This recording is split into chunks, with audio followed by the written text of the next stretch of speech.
एक ऐसी फैक्ट्री जो 24 घंटे बिना थके बिना रुके बैक टू बैक काम करती रहती है। And guess what, that's you. So welcome to life processes, एक ऐसा चैप्टर जिसमें हमारी बॉडी के सारे डिपार्टमेंट्स को हम डिटेल में पढ़ने वाले हैं, चाहे वो रेस्पिरेशन हो, डाइजेशन हो, एक्सक्रीशन हो, व्हाट एवर इट इज, सब पढ़ेंगे एकदम फन और इजी वे में। अब मैडम आ गई है तो तुम्हारी बायोलॉजी की प्रॉब्लम्स तो है चुटकियों में सॉल्व हो जाएगी, ठीक है। तो चिंता मत करो, एकदम आराम से रिलैक्स होकर पूरा कंसंट्रेशन के साथ बैठ जाओ, ठीक है। अपना खाना पीना लेके बैठ जाओ। अब चैप्टर शुरू करते हैं, पूरा ध्यान से देखना, ठीक है। So myself doctor Chelsea, I am your biology teacher. Chapter को स्टार्ट करते हैं, तो एकदम आराम से रिलैक्स होकर पूरे कंसंट्रेशन के साथ बैठ जाओ। चैप्टर को समझाने की जिम्मेदारी मेरे पे छोड़ दो, है ना। ऐसे चुटकियों में चैप्टर समझ आ जाएगा और दुनिया में ऐसी कोई चीज नहीं जो तुम्हें समझ नहीं आ सकती। भाई तुम इतने ब्रिलियंट लोग हो, है ना। तो शुरू करते हैं लाइफ प्रोसेसेस से। हवा में मत आ जाना, नीचे आ जाओ और चैप्टर समझो। तो लाइफ प्रोसेसेस क्या है? वो बेसिक और एसेंशियल एक्टिविटीज जो एक लिविंग ऑर्गेनिज्म परफॉर्म करता है to sustain and maintain life. मतलब जिंदगी जीने के लिए जो एक्टिविटीज हमें जरूरी है ना। अगर ये एक्टिविटीज, इनमें से कोई एक्टिविटी रुकी तो तुम रुक जाओगे, तुम्हारा काम तमाम हो जाएगा। अब कौन कौन सी एक्टिविटीज है? पहला है तुम्हारा फेवरेट पार्ट, न्यूट्रिशन, खाना।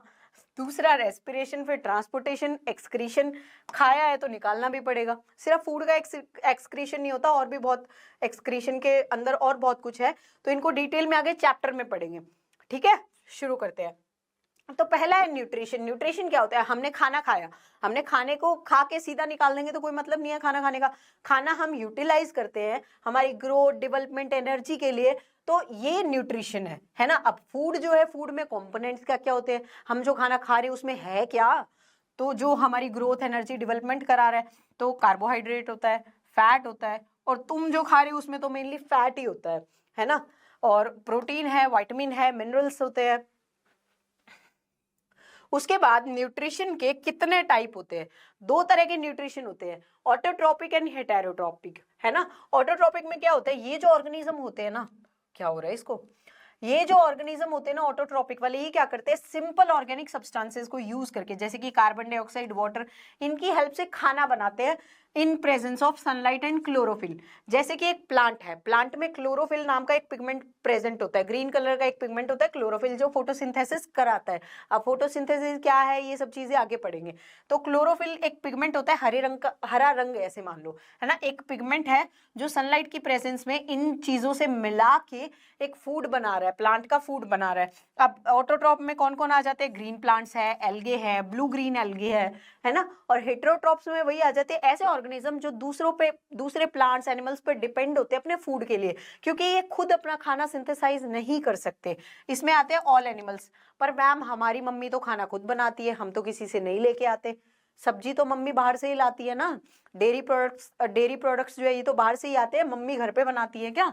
तो हम प्लांट्स पे डिपेंड हैं फूड के लिए, और एनिमल्स पे जैसे कि डेयरी प्रोडक्ट्स है, या फिर जो लोग नॉन वेजिटेरियन है, तो इस तरह से हेटेरोट्रॉप्स होते हैं, ठीक है। इसमें सारे एनिमल्स आते हैं। अब ऑटोट्रॉप्स के भी आगे दो टाइप होते हैं, पहला है फोटोसिंथेटिक, दूसरा है कीमोसिंथेटिक। अब फोटोसिंथेटिक में क्या होता है? ये लोग लाइट एनर्जी का यूज करते हैं खाना बनाने के लिए। इसके एग्जांपल है ग्रीन प्लांट्स, एल्गे, साइनोबैक्टीरिया और यूग्लिना। और कीमोसिंथेटिक जो होते हैं ये केमिकल एनर्जी का यूज करते हैं अपने फूड के सिंथेसिस के लिए, जैसे पर्पल सल्फर बैक्टीरिया। अब ये बैक्टीरिया जो है, मतलब जैसे सल्फर बैक्टीरिया है तो सल्फरस कंपाउंड का यूज करेंगे, नाइट्रीफाइंग बैक्टीरिया है तो नाइट्रोजिनस कंपाउंड का यूज करेंगे अपने फूड के सिंथेसिस के लिए। अगला है हेटेरोट्रॉपिक न्यूट्रिशन के भी आगे तीन टाइप है। तो पहला है होलोजोइक, है ना। होलोजोइक में क्या होता है कि ये एनिमल सॉलिड फूड को खाते हैं, सॉलिड फूड खाते हैं, बॉडी में ले जाके उसका ब्रेक डाउन होता है, फिर उसे यूटिलाइज करते हैं, ठीक है, बॉडी के इनसाइड। ये चीज यहाँ ध्यान रखने वाली है। अब इसके एग्जांपल क्या है? अमीबा है, एनिमल्स है, पैरामीशियम है। अब हम लोग यही तो करते हैं, खाना खाते हैं, वो बॉडी में जाता है, डाइजेस्ट होता है, हम उसे यूटिलाइज करते हैं। सेप्रोफाइटिक में होता है ये गली सड़ी मरी हुई चीजों पे अपना फीड करते हैं, जैसे कि खाना पुराना हो गया, उस पे फंगस लग गई, तो वो सेप्रोफाइटिक न्यूट्रिशन। जैसे कि कोई मतलब जानवर मर जाता है तो उस पे कीड़े वीड़े लग जाते हैं, कुछ इंसेक्ट्स उसे खाने लग जाते हैं, तो वो भी एक सेप्रोफाइटिक न्यूट्रिशन है, जैसे कि फंजाई है, मशरूम है, उसके बाद है पैरासाइट। पैरासाइट क्या होते हैं? ये जो पैरासाइट है ये कहाँ रहते हैं? इनसाइड और आउटसाइड अनदर ऑर्गेनिज्म, और उस दूसरे ऑर्गेनिज्म जिस पे ये रहते हैं, जिसके इनसाइड या आउटसाइड, उसको हम होस्ट कहते हैं, है ना। और इसी होस्ट से ये अपना न्यूट्रिशन लेते हैं। जैसे कि अब एग्जांपल दूंगी तो तुम्हें समझ आएगा। पहला है कसकट्टा, ये तुम नहीं जानते, कोई नहीं। अगला देखो टिक्स। टिक्स जो होती है ये होती है जुएं, जो सिर में जुएं पड़ जाती है ना, तो वो सिर में क्या करती है, तुम्हारे सिर में तुम्हारे ब्लड से तुमसे अपना न्यूट्रिशन डिराइव करती है। लीच ये ब्लड सकिंग ऑर्गेनिज्म है, ठीक है।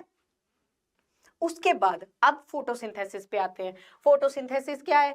ये बेसिक रिएक्शन है ना। ये रिएक्शन भी तुम्हें याद रखनी है। तो इस रिएक्शन में क्या हुआ, हमने जो पहले डेफिनेशन में पढ़ा वही यहाँ रिएक्शन की फॉर्म में दिया हुआ है। देखो प्लांट के पास क्लोरोफिल था, सनलाइट की प्रेजेंस में उसने कार्बन डाइऑक्साइड और वाटर से मिला के फूड का फॉर्मेशन कर दिया, है ना। तो क्या हुआ, क्लोरोफिल प्लांट के पास प्रेजेंट था, सनलाइट आई, सनलाइट को इसने एब्जॉर्ब किया, एब्जॉर्ब करके कार्बन डाइऑक्साइड तो थी एनवायरनमेंट में थी, एटमॉस्फेयर में कार्बन डाइऑक्साइड थी, उसे यूज करा और वाटर को तोड़ दिया, है ना। इस लाइट सनलाइट की हेल्प से इस वाटर की स्प्लिटिंग करा दी। अब ये वाटर टूटेगा तो क्या बनेगा, हाइड्रोजन और ऑक्सीजन, और इन सब से मिला के इसने ग्लूकोज, जो अल्टीमेटली फूड है प्लांट का, उसका फॉर्मेशन कर दिया। अब फोटोसिंथेसिस कहाँ पे होता है?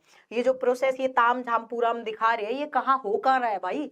ये हो रहा है क्लोरोप्लास्ट में। अब क्लोरोप्लास्ट क्या है? क्लोरोप्लास्ट क्या है? एक सेल ऑर्गेनल है जिसमें ग्रीन कलर का पिगमेंट, जो मैंने पहले भी बताया, क्लोरोफिल जिसे हम कहते हैं, अरे ये क्या हो रहा है, जिसे हम क्लोरोफिल कहते हैं। तो ये क्लोरोफिल कहाँ प्रेजेंट होता है? ये क्लोरोफिल क्लोरोप्लास्ट के अंदर होता है, और यही क्लोरोप्लास्ट के अंदर फोटोसिंथेसिस होता है, ठीक है। और क्लोरोफिल ही लाइट एनर्जी को एब्जॉर्ब करता है और आगे के प्रोसेस कराता है। अब इवेंट्स क्या क्या होते हैं, जैसे मैंने बताया क्लोरोफिल है वो एब्जॉर्ब करेगा सनलाइट को, लाइट एनर्जी को एब्जॉर्ब करा। अब एब्जॉर्ब करके क्या करेगा, इसको मतलब केमिकल एनर्जी में कन्वर्ट करेगा। कैसे? वाटर की स्प्लिटिंग करा दी। अब वही मतलब हाइड्रोजन और ऑक्सीजन में वाटर टूटा, उसने कार्बन डाइऑक्साइड के साथ रिएक्ट करके और कार्बोहाइड्रेट यानी कि ग्लूकोज का फॉर्मेशन कर दिया। अब नोट डाल के लिखने वाली बात यह है कि प्लांट जो है ये ग्लूकोज को स्टार्च की फॉर्म में स्टोर करता है, और वहीं हम जो इंसान है, ये ग्लूकोज को ग्लाइकोजन की फॉर्म में स्टोर करते हैं, ठीक है। उसके बाद आ जाते हैं स्टोमेटा पे। अब स्टोमेटा क्या है? जैसे आपने ऑब्जर्व करा हो कि हमारी स्किन के ऊपर ना छोटे छोटे पोर्स प्रेजेंट होते हैं हर जगह, हमारे फेस पे। जैसे आजकल लोग टोनर वोनर यूज करते हैं, पोर क्लीनिंग, ये सब आपने सुना होगा। आजकल लोग स्किन केयर पे ज्यादा ही फोकस करते हैं। तो वैसे ही सेम प्लांट्स में भी ना पूरी सरफेस पे छोटे छोटे पोर्स प्रेजेंट होते हैं। अब इन्हीं छोटे छोटे पोर्स को क्या कहते हैं? लीव्स की सरफेस पे होते हैं, पूरे प्लांट पे नहीं होते, स्टेम वेम पे नहीं होते। लीव्स की सरफेस पे छोटे छोटे पोर्स प्रेजेंट होते हैं जिन्हें हम स्टोमेटा कहते हैं। अब ये स्टोमेटा काम क्या करते हैं? पहला तो इनका काम है gaseous exchange. Oxygen carbon dioxide का जो एक्सचेंज होता है प्लांट के थ्रू, प्लांट हमें ऑक्सीजन देते हैं ना, मतलब कि प्लांट से ऑक्सीजन बाहर आ रहा है और प्लांट कार्बन डाइऑक्साइड का यूज कर रहा है अपना खाना बनाने के लिए, तो यूज कर रहा है तो ये प्लांट के अंदर जाएगी। तो ये कैसे गैसियस एक्सचेंज हो कैसे रहा है? स्टोमेटा की हेल्प से।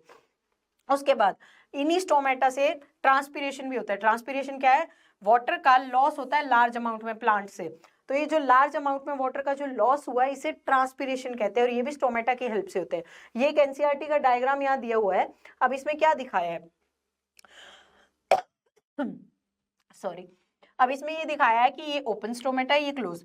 तो इसमें जो ये येलो कलर के सेल दिखाई दे रहे हैं, दो येलो कलर की जो ये स्ट्रक्चर दिखाई दे रही है, ये है गार्ड सेल, ठीक है। गार्ड सेल के अंदर ये ग्रीन कलर वाले ये क्लोरोप्लास्ट है। और ये अब ये गार्ड सेल ओपन कैसे होगा? अब जैसे ही वाटर एंटर होगा गार्ड सेल के अंदर, वाटर एंटर हुआ तो गार्ड सेल क्या होंगे? फूल जाएंगे, है ना। गार्ड सेल टर्जिड हो जाएंगे, और गार्ड सेल फूल जाएंगे तो ये एकदम से ऐसे टर्जिड हुए तो स्टोमेटा खुल गए, स्टोमेटल पोर ओपन हो गया, है ना। और जैसे ही वाटर बाहर आएगा इनसे, गार्ड सेल से वाटर आउट हुआ तो वाटर बाहर निकलने से ये फ्लैसिड हो जाएंगे, मतलब सिकुड़ जाएंगे, और सिकुड़ने से ये जो स्टोमेटल पोर है ये क्लोज हो जाएगा। अब डिजर्ट प्लांट में फोटोसिंथेसिस बताया गया, इसके लिए एक एक्टिविटी यहाँ एक एक्टिविटी बताई गई है, वो आगे बताती हूँ। तो क्या होता है, अब प्लांट पे क्या होता है, नॉर्मली जो प्लांट होते हैं वो क्या करते हैं, दिन में कार्बन डाइऑक्साइड लेते हैं और अपना फोटोसिंथेसिस करवाते हैं, क्योंकि सनलाइट दिन में आती है तो दिन में फोटोसिंथेसिस होगा, रात में तो नहीं हो पाएगा, सनलाइट नहीं होगी। तो अब डिजर्ट प्लांट अगर दिन में, वैसे ही वहां पे मतलब कि डिजर्ट में सनलाइट बहुत तेज आती है, और सनलाइट भी बहुत तेज रहती है, दूसरा पानी की कमी होती है। अब पानी की कमी होने से अगर दिन में वो अपने स्टोमेटा खोल देगा, गैस, क्योंकि गैसेस एक्सचेंज भी स्टोमेटा के थ्रू होता है। अब CO2 को लेने के लिए उसे स्टोमेटा तो ओपन करने पड़ेंगे। अगर प्लांट ने स्टोमेटा ओपन कर दिए तो इससे क्या होगा, ट्रांसपिरेशन भी हो जाएगा, जैसा हमने पिछली स्लाइड में देखा। तो उसने तो अल्टीमेटली क्या करा, CO2 को अंदर लेने के लिए स्टोमेटा ओपन किए थे, पर उसी के साथ साथ वाटर फटाफट से बाहर निकल जाएगा, तो थोड़ा बहुत जो उसके पास पानी है उसके सर्वाइवल के लिए वो भी बाहर निकल जाएगा, तो प्लांट तो मर जाएगा ना। तो इस वजह से ये क्या करता है, चालाकी करता है। डिजर्ट प्लांट भी बहुत चालाक होते हैं। अब कैसे चालाक होते हैं, ये रात को अपनी मतलब जो कार्बन डाइऑक्साइड है लेके अपने पास स्टोर करके रख लेता है, जमा करके रख लेता है, रात को अपनी CO2 बचा के रख लेता है, ताकि पानी का भी लॉस ना हो, क्योंकि रात में सनलाइट नहीं होती, तो उस लेवल का ट्रांसपिरेशन नहीं होगा जो दिन में होगा सनलाइट की प्रेजेंस में। अब उतना ट्रांसपिरेशन हुआ नहीं तो वाटर भी कंजर्व हो गया, है ना। स्मार्ट खेल लिया इसने। अब क्या करेगा, कार्बन डाइऑक्साइड रात को जो ली थी उससे दिन में खाना बना लेगा। ये तो हुआ डिजर्ट प्लांट का। अब ये एक एक्टिविटी दी हुई है आपके एनसीईआरटी में, इसमें क्या हुआ है, ये बेल जार एक्सपेरिमेंट दिया हुआ है। तो एक प्लांट ऐसा लिया, इसमें यहाँ पे इस बैटरी डिश में एक वो KOH दिया हुआ है, पोटेशियम हाइड्रोक्साइड, और ये नॉर्मल प्लांट है। अब इसमें क्या होगा, इन दोनों को सनलाइट में जब रखा तो क्या होगा, ये प्लांट फोटोसिंथेसिस नहीं कर पाएगा और ये कर लेगा। क्योंकि क्यों नहीं कर पा रहा ये वाला प्लांट, क्योंकि यहाँ जो पोटेशियम हाइड्रोक्साइड रखा है वो क्या करेगा, CO2 को एब्जॉर्ब कर लेगा, ये इसकी प्रॉपर्टी होती है। तो ये क्योंकि कार्बन डाइऑक्साइड को इस KOH ने जो यहाँ रखा हुआ था इसने एब्जॉर्ब कर लिया, तो प्लांट को उतना या इसको जो नीड थी वो CO2 मिला ही नहीं, और CO2 नहीं मिलेगा तो CO2 तो बेसिक होता है फोटोसिंथेसिस के लिए, वो मिला नहीं तो फोटोसिंथेसिस हो नहीं पाएगा। उसके बाद अमीबा का न्यूट्रिशन पढ़ते हैं, पहले अमीबा पैरामीशियम का पढ़ेंगे, उसके बाद ह्यूमन पे आएंगे। तो अमीबा में क्या होता है, ये एक एनसीईआरटी का जो डायग्राम है इसी को मैंने अटैच किया, उसके थ्रू भी समझाऊंगी। तो पहले क्या होता है, अब पहले तो खाना खाएगा ना, आगे का न्यूट्रिशन तो बाद में होगा। तो अमीबा क्या करता है, फिंगर लाइक पार्टिकल्स, मतलब फिंगर लाइक प्रोजेक्शंस अपने निकालता है, फॉल्स फीट भी कहते हैं जिन्हें, या सूडोपोडिया कहते हैं।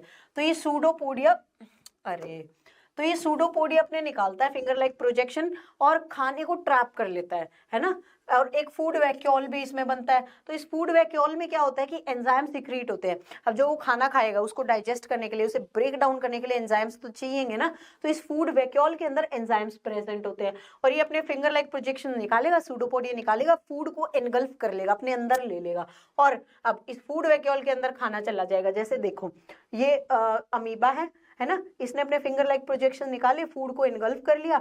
अब यहाँ एक फूड वैक्यूल बन गया। अब इस वैक्यूल के अंदर ही सारे एंजाइम्स जो है वो सिक्रीट होंगे, और जो इस खाने का ब्रेक डाउन करेंगे, है ना।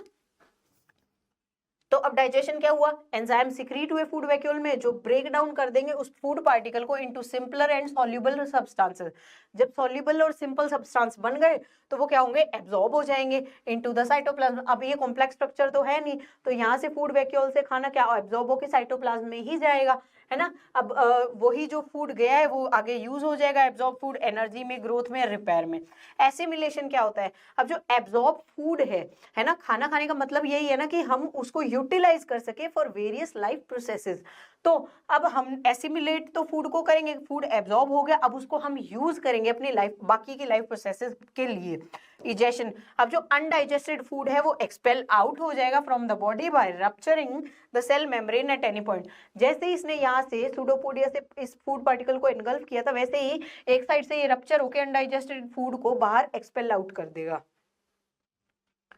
सॉरी, अब पैरामीशियम में भी ज्यादा कोई बड़ी कहानी है नहीं, सब कुछ अमीबा जैसा ही है। बस फर्क क्या है, इसमें फर्क सिर्फ इतना है कि पैरामीशियम जो है सीलियास का यूज करते हैं, अमीबा जो है वो सूडोपोडिया फिंगर लाइक प्रोजेक्शन का यूज करता है, और ये सीलिया क्या होते हैं, हेयर लाइक स्ट्रक्चर होते हैं। जैसे इसकी बॉडी पे आप देख रहे हो छोटे छोटे छोटे छोटे बाल, हेयर लाइक स्ट्रक्चर प्रेजेंट है, इनको हम सीलिया कहते हैं। तो ये सीलिया की हेल्प से फूड को गैदर करते हैं, और अपने ओरल ग्रूव, ये गलेट है इसका, गलेट में फूड वैक्यूल होता है, यहाँ पे इसको एनगल्फ करके ले आते हैं ओरल ग्रूव, और ये वाला जो है ये ओरल ग्रूव है। तो सीलिया की हेल्प से फूड आएगा, एंटर करेगा ओरल ग्रूव में, ओरल ग्रूव से गलेट में आएगा, यहाँ फूड वैक्यूल में चला जाएगा, और फूड वैक्यूल में वही प्रोसेस होगा, एंजाइम सिक्रीट होंगे, फूड का ब्रेक डाउन होगा, फिर एब्जॉर्प्शन होगा, एसिमिलेशन होगा और इजेशन होगा, है ना। बाकी सारे सेम स्टेप्स हैं अमीबा वाले। अब फिर उसके बाद अब ह्यूमन पे आ जाते हैं। ह्यूमन में क्या होता है, ह्यूमन में पहले हमने खाना खाया, है ना, ये बच्ची बैठ के खाना खा रही है मजे से, ये तो तुम्हारा फेवरेट पार्ट है खाना खाना, मेरा भी है। डाइजेशन में क्या, खाना खाया फिर उसका ब्रेक डाउन हुआ कॉम्प्लेक्स फूड का, कॉम्प्लेक्स फूड सिंपल फूड में कन्वर्ट होगा, है ना। अब जैसे अमीबा में पढ़ा था, अब ब्रेक डाउन हो गया, डाइजेस्ट हो गया, तो उसके बाद एब्जॉर्ब होगा खाना, मूवमेंट ऑफ डाइजेस्टेड फूड। अब इसको डिटेल में आगे पढ़ाऊंगे, पहले फ्लो चार्ट से सिंपल सा प्रोसेस समझ लो क्या है। अब एब्जॉर्ब हो गया तो एसिमिलेट करेंगे, जो खाना खाया है उसको बाकी लाइफ प्रोसेसेस में यूज करेंगे, उसके बाद डिजेशन, जो अनडाइजेस्टेड फूड बचा उसे निकाल देंगे। अब पार्ट्स पे आते हैं, डाइजेस्टिव सिस्टम में क्या क्या पार्ट्स हैं। पहला है एलिमेंट्री कैनाल, एक लॉन्ग मस्कुलर ट्यूब होती है ये पूरी एलिमेंट्री कैनाल है, ये यहाँ माउथ से शुरू होके एनस तक जाती है ना, तो यही पूरी एलिमेंट्री कैनाल है। उसके बाद टीथ आपको पता है ये क्या करते हैं, क्रश ग्राइंड करते हैं फूड को, छोटे छोटे टुकड़ों में तोड़ देते हैं, है ना। और सलाइवरी ग्लैंड ये सलाइवा सिक्रीट करते हैं। सलाइवा में क्या होता है, सलाइवा में सलाइवरी एमाइलेज प्रेजेंट होता है। ये सलाइवरी एमाइलेज जो होता है ना, स्टार्च का ब्रेक डाउन करता है शुगर में, स्टार्च को शुगर में कन्वर्ट कराता है। मेजर यहाँ बस एक ही छोटा सा डाइजेशन का प्रोसेस होता है, अदरवाइज मेन डाइजेशन स्टमक में, स्मॉल इंटेस्टाइन यहाँ पे होता है। ईसोफेगस में भी कोई नहीं होता डाइजेशन। ईसोफेगस क्या है वो भी बताती हूँ। अब टंग जो है, टंग का काम क्या है, बोलने में भी हेल्प करती है, और टंग सलाइवा को मिक्स करती है फूड के साथ। अगर सलाइवा फूड में मिक्स नहीं हुआ, आप खाने को एनगल्फ ही नहीं कर पाओगे, उसे स्वलो ही नहीं कर पाओगे, और इस स्वलोइंग के प्रोसेस को ही हम डिग्लूटिशन भी कहते हैं। जो फूड को हमने स्वलो किया उसे डिग्लूटिशन भी कहते हैं। तो अब फूड के साथ सलाइवा मिक्स होता है, इसीलिए हम उसे निगल पाते हैं खाने को। अब ईसोफेगस क्या है ना, अब हम यहाँ बकल कैविटी का हमने देख लिया, खाना खाया, यहाँ टीथ है, टंग का क्या काम है, ये सब हो गया। ईसोफेगस क्या है, फूड पाइप, ये जो लंबी पाइप दिख रही है आपको, पाइप जैसी स्टमक से पहले, तो इसको ईसोफेगस कहते हैं। अब ईसोफेगस क्या करता है, खाने को मुंह से लेके स्टमक तक लेके जाता है ना। खाने को क्या हो रहा है, ये खाने को स्टमक तक लेके जाता है, और स्टमक तक कैसे लेके जाएगा, पाइप है, इसका मतलब ये थोड़ी है खाना सीधा ही खिसक के नीचे चला जाएगा, ये कंटिन्यू एक मूवमेंट करता है, पुश डाउन थ्रू पेरिस्टल्सिस, एक रिदमिक कॉन्ट्रैक्शन होता है, इसमें एक कंटिन्यूअस कॉन्ट्रैक्शन होता है जिसके थ्रू खाना माउथ से स्टमक तक जाता है, ठीक है। और यहाँ कोई डाइजेशन नहीं होता किसी भी तरह का। अब स्टमक पे आ जाते हैं। स्टमक क्या, एक लार्ज मस्कुलर ऑर्गन है ना, और ये गैस्ट्रिक जूस रिलीज करता है। अब स्टमक में क्या क्या होता है, गैस्ट्रिक जूस में HCl होता है, पेप्सिन होता है, म्यूकस होता है। अब इनका काम क्या है, HCl एक बहुत स्ट्रॉन्ग एसिड है, ये किसी भी चीज को डिसॉल्व कर सकता है, इतना स्ट्रॉन्ग है कि आप अगर एक रेजर का ब्लेड भी डाल दोगे ना वो भी डिसॉल्व हो जाएगा, इतना स्ट्रॉन्ग है कि किसी भी चीज को कोरोड कर सकता है। अब मैम इतना स्ट्रॉन्ग एसिड है तो ये तो हमारे पेट को नहीं जला देगा, हमारे अंदर के ऑर्गन्स को जला देगा अगर इतना स्ट्रॉन्ग है। क्यों नहीं जलते, क्योंकि यहाँ पे म्यूकस की एक लेयर होती है अंदर, जो स्टमक को कोट करती है, अंदर से बचाती है इस एसिड के अटैक से,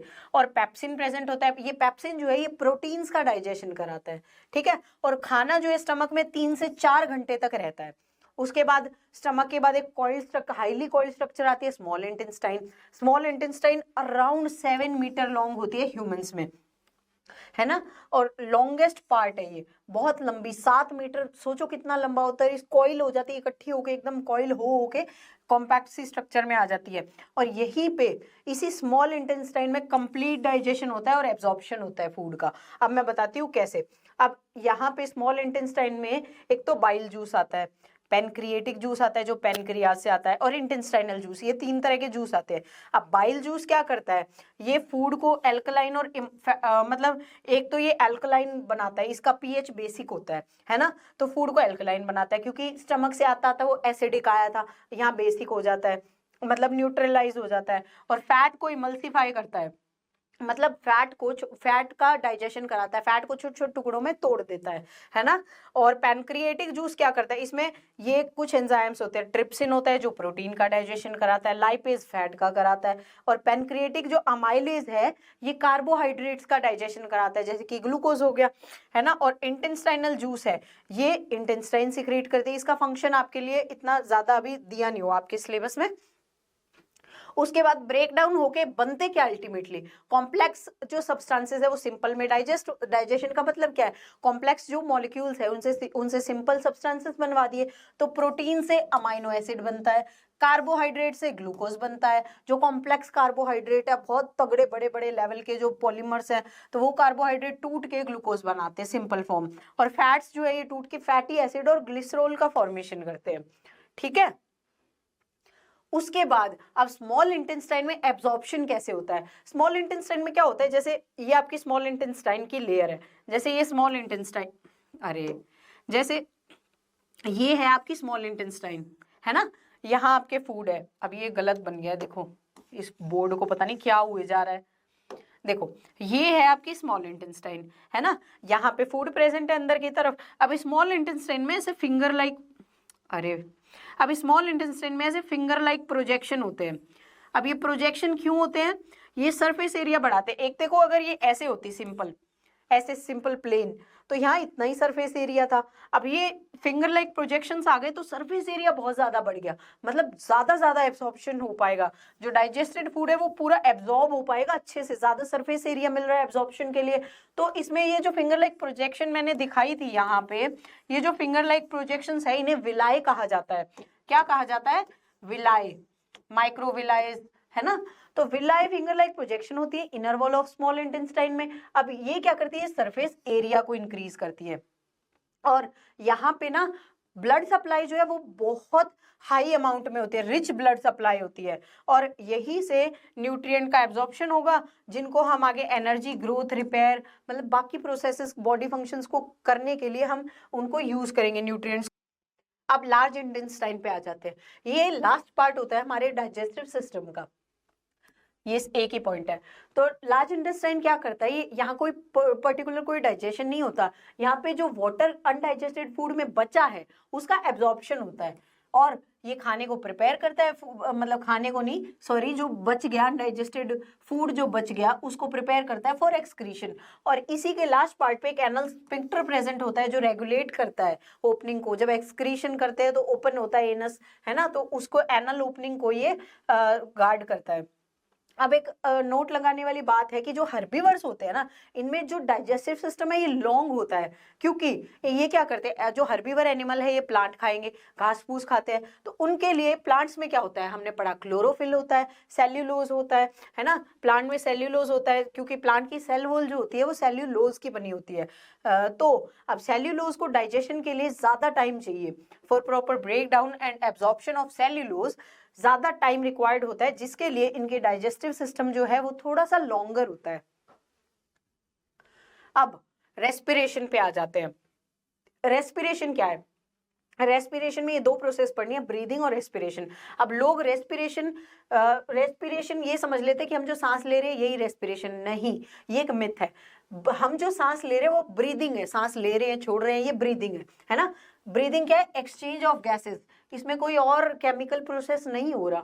अब इसमें क्या हुआ, दो होते हैं, इनहेलेशन सांस लेना और सांस छोड़ना एक्सहेलेशन। अब रेस्पिरेशन क्या होता है, इसमें हम ग्लूकोज को ब्रेक डाउन करते हैं सेल्स के अंदर और एनर्जी को एटीपी की फॉर्म में रिलीज कराते हैं। जैसे कि रेस्पिरेशन, ये नहीं, ब्रीदिंग तो हमने पढ़ लिया कि सांस लेना छोड़ना ब्रीदिंग है। रेस्पिरेशन में क्या हो गई, ये हमारी सेल है, सेल में ग्लूकोज है, हमारी बॉडी क्योंकि डाइजेशन के बाद ग्लूकोज सिंपलर फॉर्म में आया था, है ना, कार्बोहाइड्रेट और ग्लूकोज बनता है, ग्लूकोज से हमें एनर्जी मिलती है।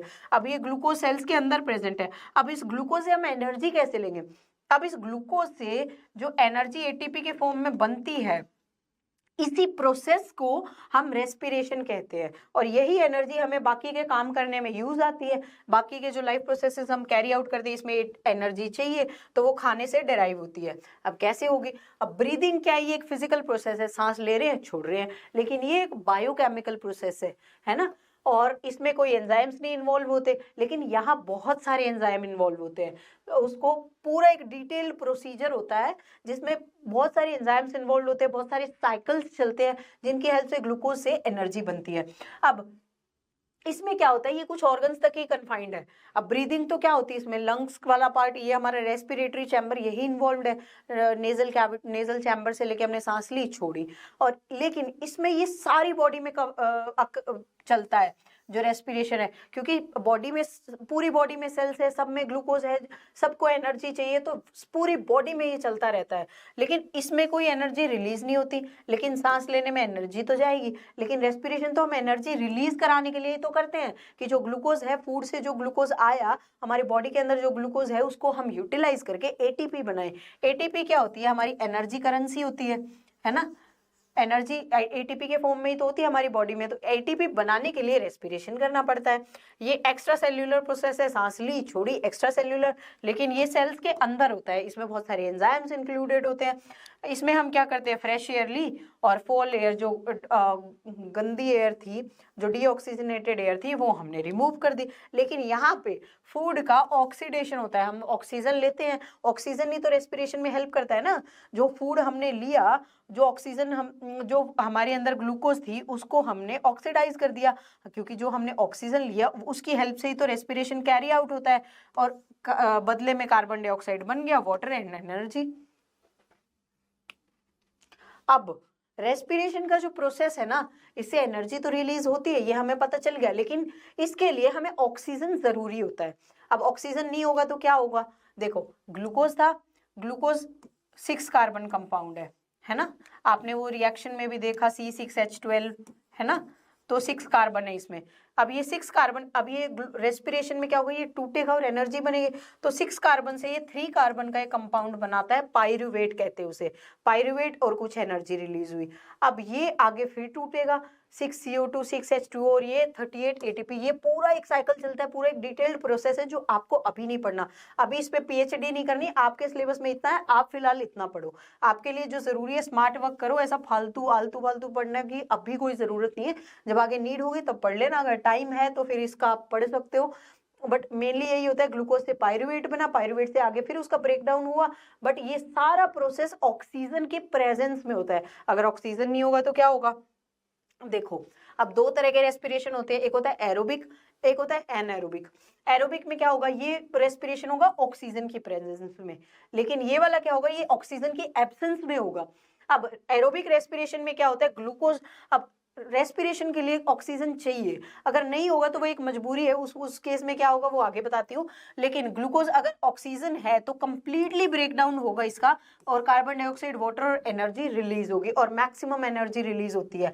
और लेकिन यहाँ पे जबकि ऑक्सीजन की कमी है, ऑक्सीजन नहीं है, एब्सेंट है, तो पार्शियली ब्रेकडाउन होगा और अल्कोहल और लैक्टिक एसिड बनेगा, है ना। और यहाँ पे बहुत एनर्जी रिलीज होती है क्योंकि पूरा ब्रेक डाउन हो चुका है, लेकिन यहाँ पे लेस एनर्जी रिलीज होती है क्योंकि अल्कोहल लैक्टिक एसिड बना और पार्शियल ब्रेक डाउन हुआ है। अब मोस्टली प्लांट्स, एनिमल्स, हम सब लोगों में इंक्लूडिंग ह्यूमंस, ये एरोबिक रेस्पिरेशन ही होता है। ये कुछ माइक्रो ऑर्गेनिजम्स में एनएरोबिक, जो एनएरोबिक बैक्टीरियाज है, यीस्ट है, यीस्ट का बहुत सारा काम होता है ना, जैसे अल्कोहल बनाने में, तो उसमें ये एनएरोबिक रेस्पिरेशन का यूज आता है। मसल सेल्स में ड्यूरिंग लैक ऑफ ऑक्सीजन, जब आप बहुत ज्यादा वर्कआउट करते हो, इंटेंस एक्सरसाइज करते हो, तो आपकी बॉडी एकदम से थकने, एकदम पूरी शरीर में दर्द होने लग जाता है, मसल फटीग हो जाती है। वो क्यों होती है? क्योंकि आपकी बॉडी के अंदर ये एनएरोबिक रेस्पिरेशन हुआ है। आप एकदम से, आपकी बॉडी को बहुत ज्यादा एनर्जी चाहिए, और बॉडी कंपैरेटिवली, मतलब जो लोग नए नए जिम जाने लगते हैं, नई नई एक्सरसाइज करनी स्टार्ट करते हैं, तो उनके एकदम से दर्द शुरू होता है ना, इनिशियल डेज में बहुत क्रैम्प्स आते हैं, पूरे मसल सब दर्द कर रही है। तो वो क्यों होता है? क्योंकि ग्लूकोज यहाँ पे उतनी ऑक्सीजन मिल नहीं रही जितनी नीडेड है, क्योंकि आपने सडनली ये एक्सरसाइज वगैरह, वर्कआउट वगैरह स्टार्ट करा है, उतना ऑक्सीजन नहीं मिल रहा, तो कहीं ना कहीं बॉडी में एनएरोबिक रेस्पिरेशन या ऑक्सीजन की कमी में जो एनर्जी रेस्पिरेशन कैरी आउट होगा, तो उसमें क्या होगा, लैक्टिक एसिड बन जाता है मसल में, और इस लैक्टिक एसिड बनने के लिए आपकी मसल्स फटीग हो जाती है, जो आपकी मसल्स में पेन होता है वो इसकी वजह से होता है। जब मैंने अपनी 10th क्लास में ये चीज पढ़ी थी ना, मुझे बड़ा मजा आया था कि आज तो कुछ नया सा सीखने मिल गया, कुछ अलग सा बता दिया आज तो, मतलब पूरी ऐसे सर्जन वाली सी फीलिंग आ गई थी मुझे तो उस दिन की, अरे क्या सिखा दिया है, मुझे तो बड़ा अलग लगा था। अब ये आपकी एनसीईआरटी का ही स्क्रीनशॉट है एक, इसमें ग्लूकोज का अलग अलग तरीके से ब्रेक डाउन दिया हुआ है, अलग अलग सिचुएशन में क्या होता है। देखो, नॉर्मली तो ये होता है कि ग्लूकोज 6 कार्बन कंपाउंड है, ये साइटोप्लाज्म के अंदर 3 कार्बन मॉलिक्यूल यानी कि पायरुवेट में कन्वर्ट हो गया और कुछ एनर्जी रिलीज हो गई। अब 3 कंडीशन आती है आगे। देखो एब्सेंस ऑफ ऑक्सीजन यीस्ट के अंदर बता रहे हैं, यीस्ट के अंदर क्या होता है, एब्सेंस ऑफ ऑक्सीजन में इथेनॉल, कार्बन डाइऑक्साइड और एनर्जी बनती है। इस प्रोसेस को बहुत सारे लोग अल्कोहल की फॉर्मेशन में भी यूज करते हैं। आप लोगों ने देखा होगा कि जैसे अल्कोहल का, इथेनॉल का जो फॉर्मेशन होता है वो एब्सेंस ऑफ ऑक्सीजन में होता है। और लैक ऑफ ऑक्सीजन है, जैसे हम मसल सेल्स में, जो मैंने अभी वर्कआउट वाली जिम वाली बात बताई कि ऑक्सीजन तो है लेकिन हमारी बॉडी इतना, हम फास्टली काम कर रहे हैं, इतना फटाफट से एक्सरसाइज कर रहे हैं, तो उतनी ऑक्सीजन मिल नहीं पा रही बॉडी को, क्योंकि हमारी तो आदत ही नहीं थी ना, हमने अचानक से एक्सरसाइज शुरू करी, तो लैक्टिक एसिड बन जाता है जिसकी वजह से मसल फटीग हो जाती है। अब अब नॉर्मल चल रहा है सब कुछ, है ना, कि ऑक्सीजन भी है और नॉर्मल सफिशिएंट ऑक्सीडेशन है, कंप्लीटली ब्रेक डाउन हो रहा है, तो माइटोकॉन्ड्रिया में ये प्रोसेस होता है सारा, तो इसमें कार्बन डाइऑक्साइड, वाटर, एनर्जी बन गई, है ना। तो बस ये 3 कंडीशंस है इसमें। इसके बाद अब फर्मेंटेशन मतलब टाइप एनारोबिक रेस्पिरेशन में भी आगे कौन कौन सी तरह की रिएक्शंस होती है। पहला है अल्कोहलिक फर्मेंटेशन। इस प्रोसेस में क्या होता है, शुगर का इनकम्प्लीट ब्रेकडाउन हुआ और इथेनॉल, मतलब अब अल्कोहलिक फर्मेंटेशन है तो अल्कोहल ही बनेगा। अल्कोहल क्या होता है, इथेनॉल, है ना, इथेनॉल बना, carbon dioxide to release energy. और ये क्या होता है, मेनली यीस्ट में होता है। हमने इस टेबल में भी यही पढ़ा था कि यीस्ट के अंदर ये हो रहा है कि इथेनॉल बन गया और कार्बन डाइऑक्साइड और एनर्जी, कुछ एक एनर्जी रिलीज हो जाती है। तो यही इस रिएक्शन में लिखा हुआ है। दूसरा है लैक्टिक एसिड फर्मेंटेशन। इसमें क्या होता है, इसमें भी इनकम्प्लीट ब्रेकडाउन होता है शुगर का, लेकिन यहाँ पे लैक्टिक एसिड का फॉर्मेशन होता है और ये कई बैक्टीरियाज में भी होता है और हमारी मसल सेल्स में भी होता है। और यही वो इंटेंस एक्सरसाइज वाली बात जो मैंने आपको बताई थी वही यहाँ मैंने लिखी हुई है, जिसकी वजह से फटीग और क्रैम्प्स आते हैं।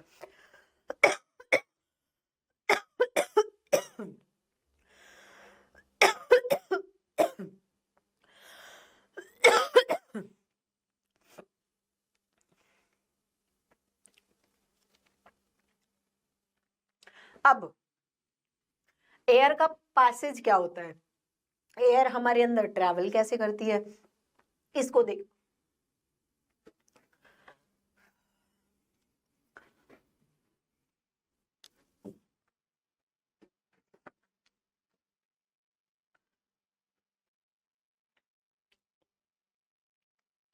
अब रेस्पिरेटरी सिस्टम के पैसेज पे आ जाते हैं, तो स्टार्ट करते हैं अपनी बॉडी से। तुम ऑब्जर्व करना शुरू किया करो। देखो अब सांस तुमने कहाँ से ली, नाक से ली, तो शुरू में क्या आएगा, सबसे पहले नोस्ट्रिल। अब याद रखने का बेसिक तरीका है, खुद को एग्जाम्पल बना लो ना, बायो में तो तुम्हें नीड ही नहीं कुछ, खुद को इमेजिन करो, खुद पे इमेजिन करोगे चीजें 2 मिनट में समझ आ जाएगी कि कौन सी चीज का सीक्वेंस क्या है, क्या चीज कैसे काम करेगी। अब नोस्ट्रिल है शुरू में, यहाँ से नोस्ट्रिल से तुमने हवा ली, है ना, हवा हवा तो तुम वैसे भी ले लेते हो, मतलब नोस्ट्रिल से तुमने एयर टेक इन करी इनटू द बॉडी, और वो क्या होगी, अब ये तुम्हारे नेजल चैम्बर में जाएगी। यहाँ पे क्या होते हैं, छोटे छोटे बाल होते हैं, फाइन हेयर्स होते हैं और म्यूकस प्रेजेंट होता है। अब ये एयर को फिल्टर करने का काम करते हैं।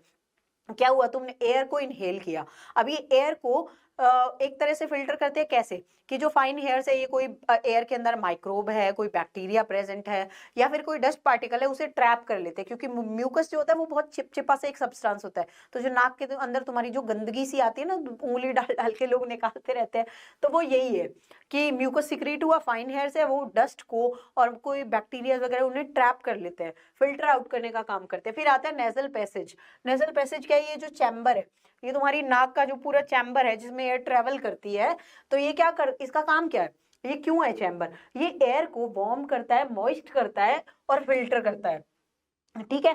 और फिर आता है फेरिक्स। अब ये देखो, ये नेजल नोस्ट्रिल हो गई, ये नेजल चैम्बर हो गया, ये है तुम्हारा फेरिक्स।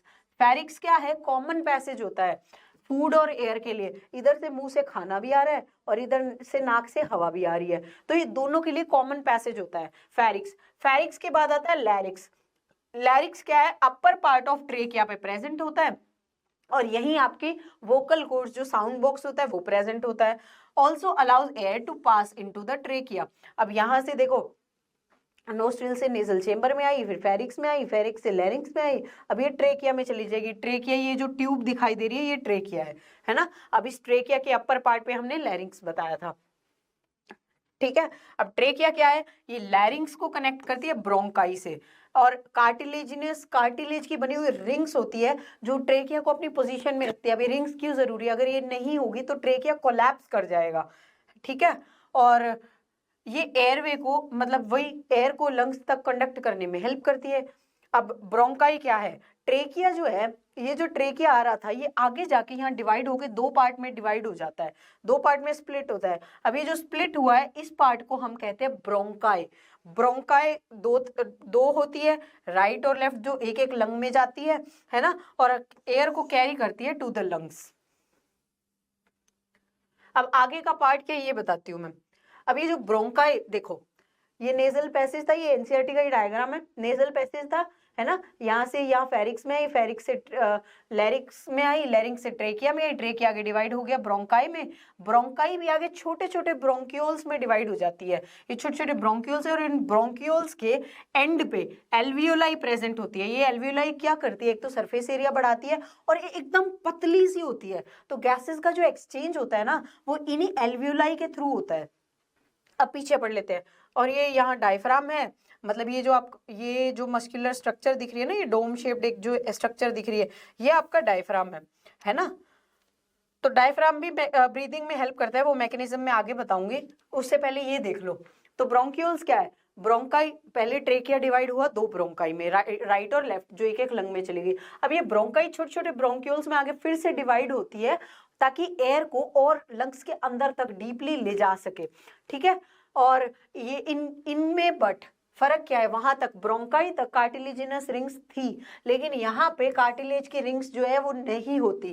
क्यों नहीं होती, ताकि ये कॉन्ट्रैक्ट और एक्सपेंड कर सके, एयर फ्लो को रेगुलेट करने के लिए ये कॉन्ट्रैक्ट एक्सपेंड कर सके, इसके लिए यहाँ पे रिंग्स नहीं होती। अब एल्वियोलाई जो स्ट्रक्चर मैंने आपको डायग्राम में दिखाई वो क्या होती है, एल्वियोलाई बिल्कुल एंड पार्ट होता है ब्रोंक्यूल का, ये सैक लाइक स्ट्रक्चर होती है, एक थैले की तरह बिल्कुल ऐसे बलून टाइप ऐसी फूली हुई सी। तो ये बहुत ही ज्यादा थिन होती है और मॉइस्ट होती है, इससे क्या होता है गैसेस का डिफ्यूजन इसी के थ्रू होता है। और ये जो एल्वियोलाई है ना, एल्वियोलाई के पास ही बहुत सारी ब्लड वेसल्स, ब्लड कैपिलरीज होती है, वेसल्स, हाँ वेसल्स ही है वो। तो एल्वियोलाई के बिल्कुल पास बहुत सारी ब्लड कैपिलरीज प्रेजेंट होती है, कैपिलरीज भी एकदम थिन वॉल्ड होती है और ये एल्वियोलाई भी एकदम थिन वॉल्ड है, तो गैसेस का एक्सचेंज बहुत इजीली हो जाता है इनके थ्रू, है ना। एल्वियोलाई से सीधा जो है ऑक्सीजन एल्वियोलाई तक आई इस पैसेज के फॉलो करती हुई, और एल्वियोलाई से सीधा ब्लड स्ट्रीम में चली गई कैपिलरी से, और ब्लड से जो कार्बन डाइऑक्साइड आया वो एल्वियोलाई के थ्रू बाहर फिर चला जाएगा, एल्वियोलाई में आएगा, एल्वियोलाई से इसी पैसेज के थ्रू बाहर चला जाएगा और कार्बन डाइऑक्साइड रिलीज हो जाएगी, है ना। और हर लंग के अंदर मिलियंस ऑफ एल्वियोलाई प्रेजेंट है। देखो कितनी बड़ी बात है ना, कितनी अच्छी बात है, हमारी एक बॉडी के अंदर कितना कुछ भरा पड़ा है भाई।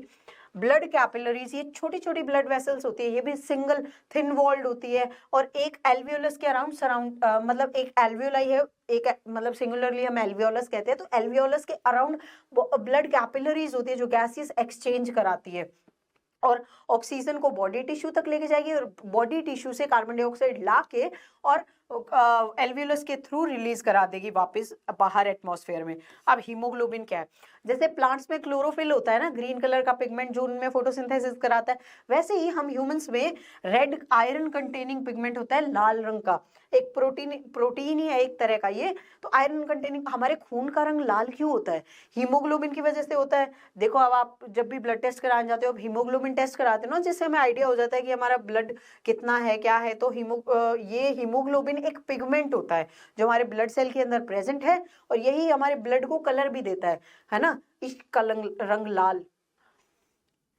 तो ये ब्लड का जो रेड कलर है ये हीमोग्लोबिन की वजह से आता है।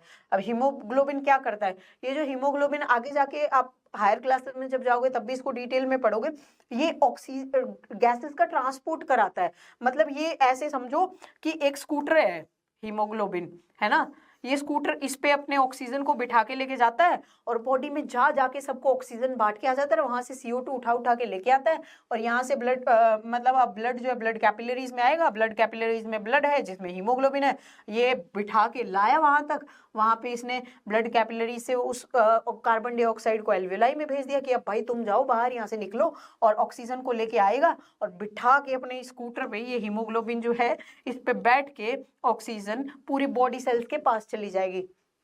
ठीक है। अब एफिनिटी क्या होती है? एफिनिटी मतलब हीमोग्लोबिन से किसको कितना लगाव है, किसको कितना प्यार है।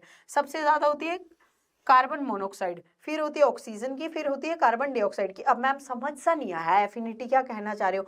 एफिनिटी का मतलब है कि उससे लगाव कितना है, मतलब कि अगर ऑक्सीजन तो हम करते हैं, मतलब कि ऑक्सीजन तो ये लेके जाता है, ट्रांसपोर्ट करता है और CO2 को लेके आता है, फिर रिमूव करवा देता है। लेकिन अगर कार्बन मोनोऑक्साइड प्रेजेंट है तो ये फिर ऑक्सीजन को भूल जाएगा, क्योंकि ये इसका बेस्ट फ्रेंड है। मतलब बेस्ट फ्रेंड तो क्या है, ये हमारे लिए बहुत हार्मफुल है। बट अगर एफिनिटी मतलब ये अगर कार्बन मोनोऑक्साइड अगर प्रेजेंट है तो फिर ये ऑक्सीजन को अपनी साथ नहीं लेके जाएगा ट्रांसपोर्ट करने, फिर ये इससे बाइंड हो जाएगा और बाइंड होके दोनों अपने ही जोन में चले जाएंगे, फिर ये हमें नुकसान पहुंचाने लगेंगे। अब ब्रीदिंग का मैकेनिज्म समझो। ब्रीदिंग के मैकेनिज्म में क्या होता है, दो देखा, ब्रीदिंग हमने पढ़ा कि फिजिकल प्रोसेस है जिसमें इनहेल एक्सेल होता है। इनहेलेशन में क्या होता है कि हमें एयर को इनहेल करना है। तो ये कैसे होगा, हमारी जब हम इनहेल करते हैं, आप अपने आप पे भी ऑब्जर्व करना है इस चीज को, जब हम इनहेल करते हैं तो हमारी जो रिब्स है वो एकदम, हमारी चेस्ट एकदम आउटसाइड मूव करेगी और जो डायफ्राम है वो फ्लैट हो जाता है। जैसे यहाँ जो डायग्राम है ये डोम शेप्ड है ना, जब हमें इनहेल करना होगा तो हमारी रिब्स बाहर की तरफ मूव करेगी और ये डायफ्राम ऐसे नीचे की तरफ आ जाएगा। अब जो ये ऐसे इस शेप में है, डोम शेप में है, ये ऐसे फ्लैट हो जाता है, तो यहाँ का एरिया बढ़ गया ना, अंदर का वॉल्यूम बढ़ गया। तो अब जैसे ही चेस्ट कैविटी का साइज बढ़ा, एयर अंदर आ जाएगी लंग्स में। अब एक्सेलेशन के टाइम पे क्या होता है, इसी का उल्टा होता है। जो रिब्स पहले चेस्ट हमारी अपवर्ड लिफ्ट हुई थी, अब वो चेस्ट नॉर्मल अपनी जगह आ जाएगी, मूव डाउन। और डायफ्राम, जो डायफ्राम ऐसा फ्लैट हुआ था इनहेलेशन के टाइम पे, वही अब अपनी पोजीशन में डोम शेप में वापस आ जाएगा। तो जैसे ही जैसे ही मतलब डायफ्राम भी अपनी पोजीशन पे वापस आया, चेस्ट भी डाउनवर्ड मूव हुई, तो एयर वापस बाहर आ जाएगी। तो यहाँ का चेस्ट कैविटी का साइज डिक्रीज हो जाएगा, है ना। पहले जो साइज बड़ा था कि ये रिब्स बाहर जा रही थी, फ्लैट, ये डायफ्राम फ्लैट हो गई, इसकी वजह से अंदर का वॉल्यूम बढ़ गया, तो एयर अंदर आ गई। वही यहाँ पे क्या होता है, रिब्स वापस अपनी पोजीशन पे चली गई, डायफ्राम वापस डूम शेप हो गया, तो अंदर का वॉल्यूम घट गया, तो प्रेशर तो एयर बाहर आ जाएगी, एयर पुश हो जाएगी। तो कार्बन डाइऑक्साइड जो यहाँ पे इकट्ठी हुई थी गैसेस एक्सचेंज के टाइम पे, तो वो अब रिमूव हो जाएगी।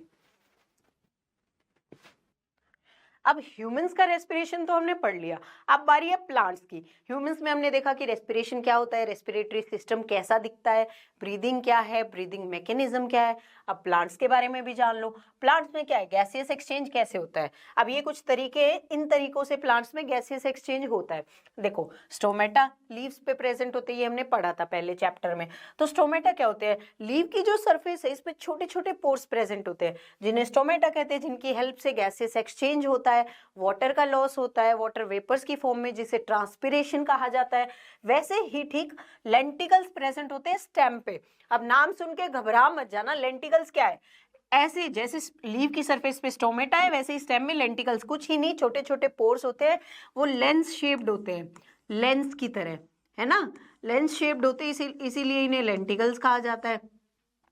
तो लेंटिकल स्टेम में होते हैं जिनके थ्रू गैसेस एक्सचेंज होता है। और रूट्स कैसे अब गैसेस एक्सचेंज करती है, रूट्स करती है अपनी जनरल सरफेस से डिफ्यूजन के थ्रू।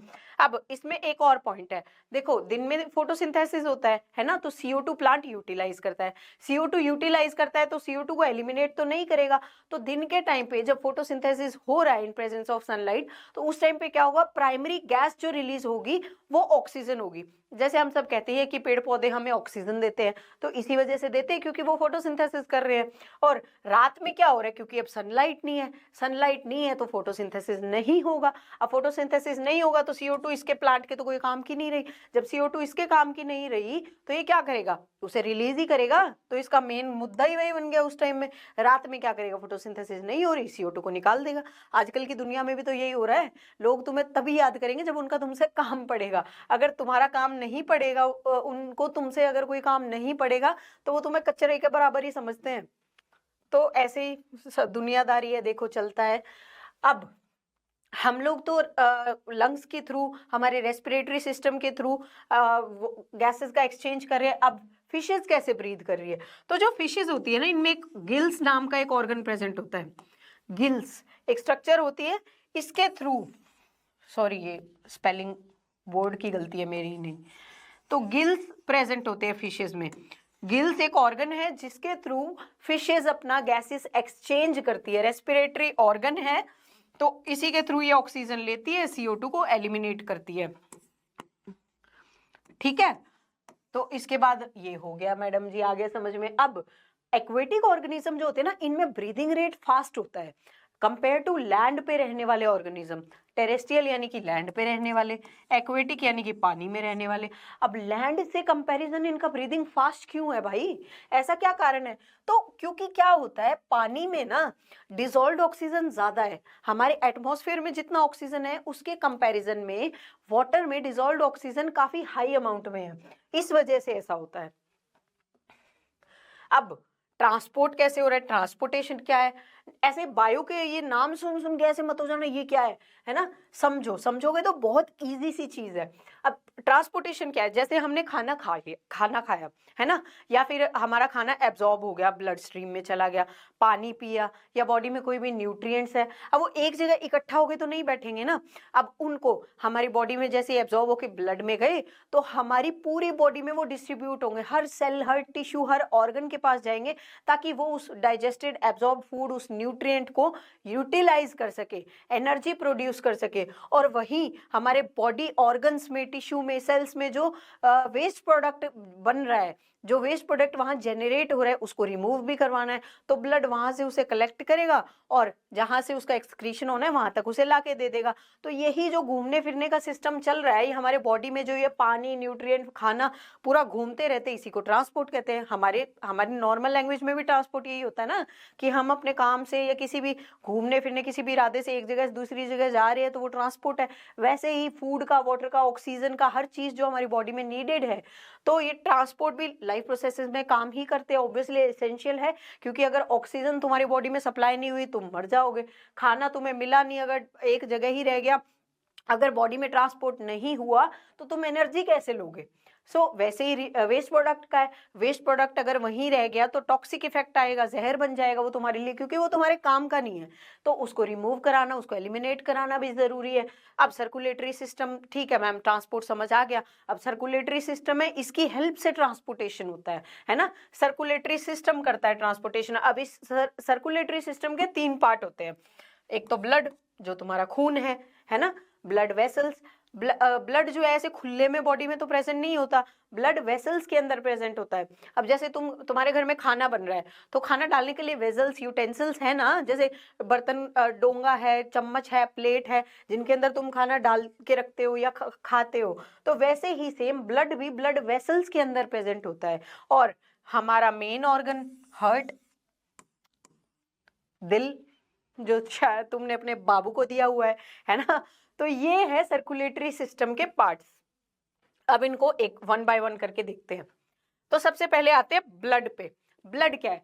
ब्लड क्या है? रेड कलर का फ्लूइड है, लाल रंग का, है ना, वो तो तुम्हें सबको पता है, चोट लगती है खून आता है लाल ही दिखता है ना, और यही ब्लड हमारी बॉडी में सर्कुलेट होता है। अब इसका लाल रंग क्यों है, क्या कारण है इसका रंग लाल है? तो इसके अंदर एक पिगमेंट होता है, जैसे हमने प्लांट्स में पढ़ा था एक हरे रंग का पिगमेंट प्रेजेंट होता है, वैसे ही ब्लड के अंदर हीमोग्लोबिन नाम का एक लाल रंग का पिगमेंट प्रेजेंट होता है। अब इस देखो, ये ऐसे ही प्रेजेंट नहीं होता, हमारी बॉडी में कोई भी चीज ऐसे ही नहीं है कि बस है उसका कोई मतलब नहीं। जैसे क्लोरोफिल फोटोसिंथेसिस कराता है प्लांट्स में, वैसे ही हीमोग्लोबिन हमारे अंदर ऑक्सीजन का ट्रांसपोर्ट कराता है और CO2 का एलिमिनेशन कराता है। मतलब जो गैसेस का बॉडी में ट्रांसपोर्ट हो रहा है वो इन्हीं महाशय की वजह से हो रहा है, ठीक है। और ये haemoglobin RBC, red blood cells जो हैं हमारी बॉडी में, इनके अंदर प्रेजेंट होता है, ठीक है। उसके बाद अगर हमारी बॉडी में खून की कमी है, ब्लड की अगर डेफिशिएंसी है, तो इस कंडीशन को एनीमिया कहा जाता है, जो कि आजकल मोस्ट कॉमन ही हो रहा है लोगों में।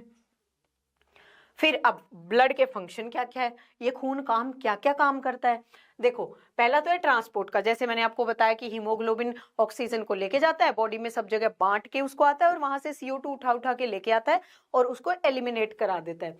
ये तो हो गया इसका मेन काम। उसके बाद ऑक्सीजनेशन, है ना, ऑक्सीजनेशन RBC क्या करती है, जैसे मैंने पहले भी समझाया था कि ये ऑक्सीजन को, जैसे RBC ये स्कूटर है, समझो मैम ये तो स्कूटर लग ही नहीं रहा, कोई बात नहीं, ड्राइंग पे मत जाओ, है ना।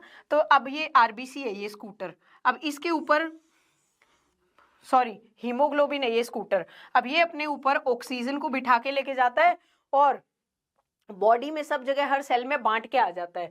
तो ये प्रोसेस है ना, मतलब ये हीमोग्लोबिन अपने ऊपर इस ऑक्सीजन को बिठा रहा है, इसकी जो बाइंडिंग है इसको ऑक्सीजनेशन कहते हैं, कि ये अपने ऑक्सीजन के साथ बाइंड होता है, उसको जगह जगह बॉडी में डिस्ट्रीब्यूट करके आता है।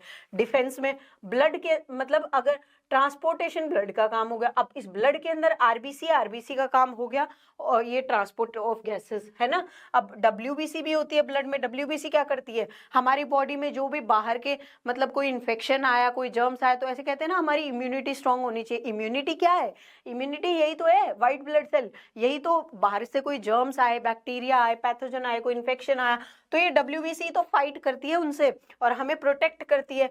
टेम्परेचर रेगुलेशन, ब्लड ही, जैसे आपको पता होगा कि हमारी बॉडी का टेम्परेचर, हम वार्म ब्लडेड एनिमल्स है, तो हमारी बॉडी का टेम्परेचर रेगुलेटेड रहता है। हम सब कहते हैं ना कि हमारा इतना टेम्परेचर नॉर्मल होता है, तो वो नॉर्मल जो टेम्परेचर हम बता रहे हैं कि उससे ऊपर गया तो बुखार है, उससे कम हुआ तो मतलब फिर भी दिक्कत है ना।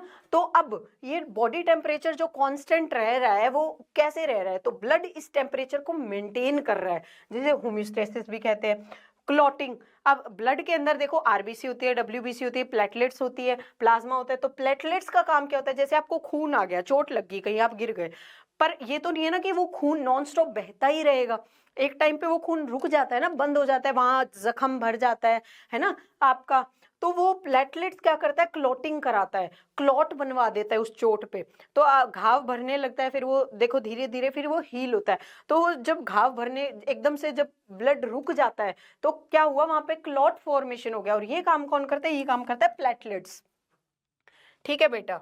अब ब्लड के कंपोनेंट्स क्या है, जैसे मैंने बताया ब्लड सेल्स में रेड ब्लड सेल आ गई, व्हाइट ब्लड सेल आ गई, इनका फंक्शन हमने देख लिया, ये ट्रांसपोर्ट ऑफ गैसेस करता है और ये करवाता है इम्यूनिटी प्रोवाइड, है ना, ये मैंने समझा दिया। और ब्लड में क्या होता है, प्लाज्मा होता है। प्लाज्मा क्या है, एक बेस बनाता है मतलब ब्लड का, इसमें एक फ्लूइड है प्लाज्मा, ये पेल येलो कलर का होता है, और ये क्या करता है, न्यूट्रिएंट्स को, वेस्ट प्रोडक्ट्स को और इनको कैरी करता है, मतलब जहाँ पे न्यूट्रिएंट्स डिलीवर करने हैं ये लेके जाएगा, वहां डिलीवर करके आएगा, वहां से वेस्ट प्रोडक्ट उठा के लाएगा और ला के वहां से एलिमिनेट करा देगा। तो ये ब्लड का पार्ट है, तो ब्लड में हमने पढ़ा ही था कि ब्लड का ये फंक्शन होता है ट्रांसपोर्टेशन का, तो ये प्लाज्मा कर रहा है ये काम। और प्लेटलेट्स का मैंने अभी बताया कि चोट लगती है, जख्म भरता है, तो ये सब प्लेटलेट्स करती है। अब ब्लड वेसल्स देखते हैं। 3 तरह की ब्लड वेसल्स होती है, आर्टरीज है, वेन्स है, कैपिलरीज है। अब इनकी इस टेबुलर फॉर्म में आपको समझने में बड़ी आसानी होगी, इनको डिफरेंशिएट करने में, तो बहुत सिस्टमैटिक पढ़ेंगे ताकि चीजें याद रखने में प्रॉब्लम ना आए।